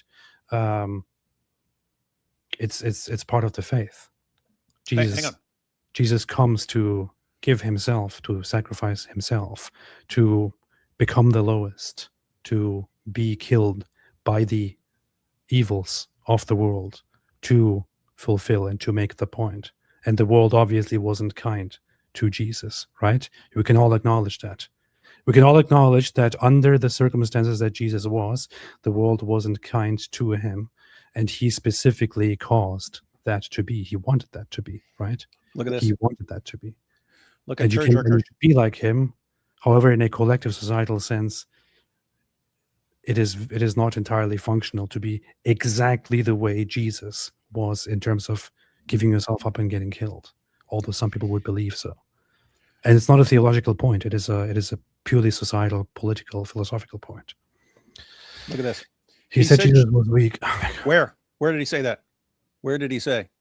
He said, goodness is not enough to stop an evil person who is coming to kill and slaughter people. How? He used Jesus. He didn't use Jesus as an example of a weak person. He used Jesus as an example of a supremely moral person. And he said, you could be a supremely moral person if you do not act to stop the evil person. Then the evil person continues doing evil. Guess what? Guess what? That's completely true, guys. If Jesus was the only one in the room and a terrorist came to slaughter a bunch of people and Jesus didn't stop, what would happen? Either naturally or supernaturally, if he did nothing to stop it, what would happen? That's not the point he was making. He's saying you could be as good as imaginable. If you do not act, it doesn't stop the evil. It doesn't do it. Guess what? That's true. That's completely true. When Jesus is telling people to give money to help the poor and feed people and so on, what's he saying? You have to act, right? You don't just sit around. You know, it's weird. In response to this, tons of Christians are becoming the atheist meme. I don't know. I'm sure you've seen it because I've seen it hundreds of times, but it's the meme and it says, atheists were inventing spaceships and Christians were just praying. And then atheists were doing this and Christians were just praying and atheists were just doing this. And when people say that, it's like, you guys are idiots. Whoever's making this meme is an idiot. Are you not familiar with all of history, right? Christians were building hospitals and building orphanages and so on and ending slavery. And they're doing all this stuff for all these centuries. And you said, nope, they were just sitting around praying. They most certainly were not sitting around praying. That's false. But then Netanyahu says something and Christians all of a sudden, nope, you don't have to do anything in the world. You just sit back and rest in your confidence that you're okay with God and you have nothing to do. That's so thoroughly unbiblical, right? I mean, the Bible says, Romans chapter 13 talks about God instituting government authorities to punish wrongdoers and so on. Well, why is he doing that? You don't have to stop the wrongdoers, right? You don't have to stop them. They just stop by magic, right? According to what I'm hearing from Christians, and that's why I'm finding this so amazing. I see Christians posting all the time. All that's necessary for the triumph of evil is for good men to do nothing. Suddenly Netanyahu says the exact same thing. And this is the most evil, blasphemous thing. He's attacking all Christians. And it's like, if somebody asked Netanyahu, who is the best person you can think of? And Netanyahu said, Jesus. People would be like, what? He just said that Jesus is like other people. He said that Jesus is just a man. He said Jesus is just a person. How dare he? People would just want to find out a stupid problem. It's so ridiculous. I can't believe we're talking about this forever. No, it's borderline like insane, man. And people still don't get it. What I got from the Bibi speech comparing Jesus' mercy to Genghis' ruthlessness is that might is right. Isn't that literal? No, it's not. Hang on. Look at this. Look at this. Would you get your dog to a Moo Mike Winger chew toy and name it David? Yes, I will do it today. What? Look. His quote only makes sense when you use a fictional Jesus. What are you talking about? Was Jesus good or not? Okay. Jesus is really, really good. We're agreeing on that, right? Very few people would reject that claim. Jesus is really, really good. Okay. If Jesus, being as good as he is, does absolutely nothing, he just sits there all day. Does that fix really, really bad things? That's the point. That's all he's saying. That's what starts off his comment. Being good isn't good enough. You have to act as well. Right. And I would consider that part of being good. And guess what? Jesus did go around acting a lot. He acted. He did things. He didn't sit around saying, well, I'm the divine son of God, so I'm really, really good. Therefore, there's nothing for me to do in this world. Didn't do it. Didn't do it. Here's a quote by Will Durant. Nature and history do not agree with our conceptions of good and bad. They define good as that which survives and bad as that which goes under, and the universe has no prejudice in favor of Christ as against Genghis Khan. Now, there is more to the quote, which further explains it. But do you think there's anything, do you think that this quote is a bad quote? Do you think this is insulting Jesus? If you don't think so, then Netanyahu's quote should also not be insulting to you. There's nothing insulting. Oh, I would also say, from a Christian perspective, Christians should have way more of a problem with what the point Will Durant was making than with what Netanyahu was saying. Netanyahu, all he was using it for is, if you don't stop an evil person, then they do evil, and it doesn't matter how nice or good or sweet you are. If no one stops the evil guy, he's gonna do evil things, and nothing else is gonna. What else is gonna stop it? What else is gonna stop him? Pretty simple point. Will Durant saying he doesn't see God. He doesn't see God in history. So that should be something to object to. The funniest thing about all of this, and I really want to conclude it here, is that he is literally, as explicitly as possible for any adult person to understand, he is literally using Genghis Khan as an example of evil barbarism, and compares then Genghis Khan to the Islamic regime. That's literally what he's doing, and people are actually taking this like, oh, look, he's saying evil is better. I'm sorry, but you have nothing in your brains if you actually take that conclusion. The skeptic is arguing based off of the preface to the anniversary edition of Tactics, in which Kukl promises to give a plan that'll allow one to converse with confidence, no matter how little you know. Yeah, because he's not trying to overwhelm people with information. He's asking them about their position, asking them how they came to various conclusions, getting them to think through things and understand where their positions actually come from and whether there's good evidence for them. How you interpret that as he's trying to trick you. Okay. Moshi Season gifted 5 memberships. Thank you, welcome, and thank you for trapping 5 people in his cult. You should check it out, bro. Make sure I'm not a heretic. I do not know what you are referring to, but I guess if we go into the history of super chats, I can figure out what exactly we're referring to. No, he was on Eric's channel earlier. Oh, I see. Okay. Sheikh Uthman marriage counseling. David, do you think Zakir Naik is a good debater? I think he's a master debater. No, he's good from an Islamic perspective, where you spout complete idiotic nonsense and you sound confident. He's good. Oh, that's a very good question. But he would have gotten crushed. He would have gotten crushed by really any experienced Christian debater. Just period. He says, "What is the Injil?" But let me tell you, chapter number 15, verse number 3. But let me say a very good point. It says in chapter number 5. Verse number 16, that there is an Injil and was given to Jesus.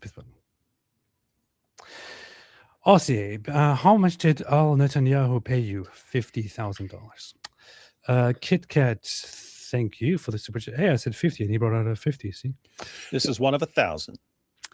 Negative says, my friend told me people who venerate saints aren't true Christians. I am from the Syrian Orthodox Church. Are there any restrictions against the veneration of saints in the Bible? Well, somebody who says you're not a true Christian, if you're doing that, should just look into the mirror and assess whether they are a true Christian or not. And I hope you don't take that position against other Christians who don't venerate saints. So,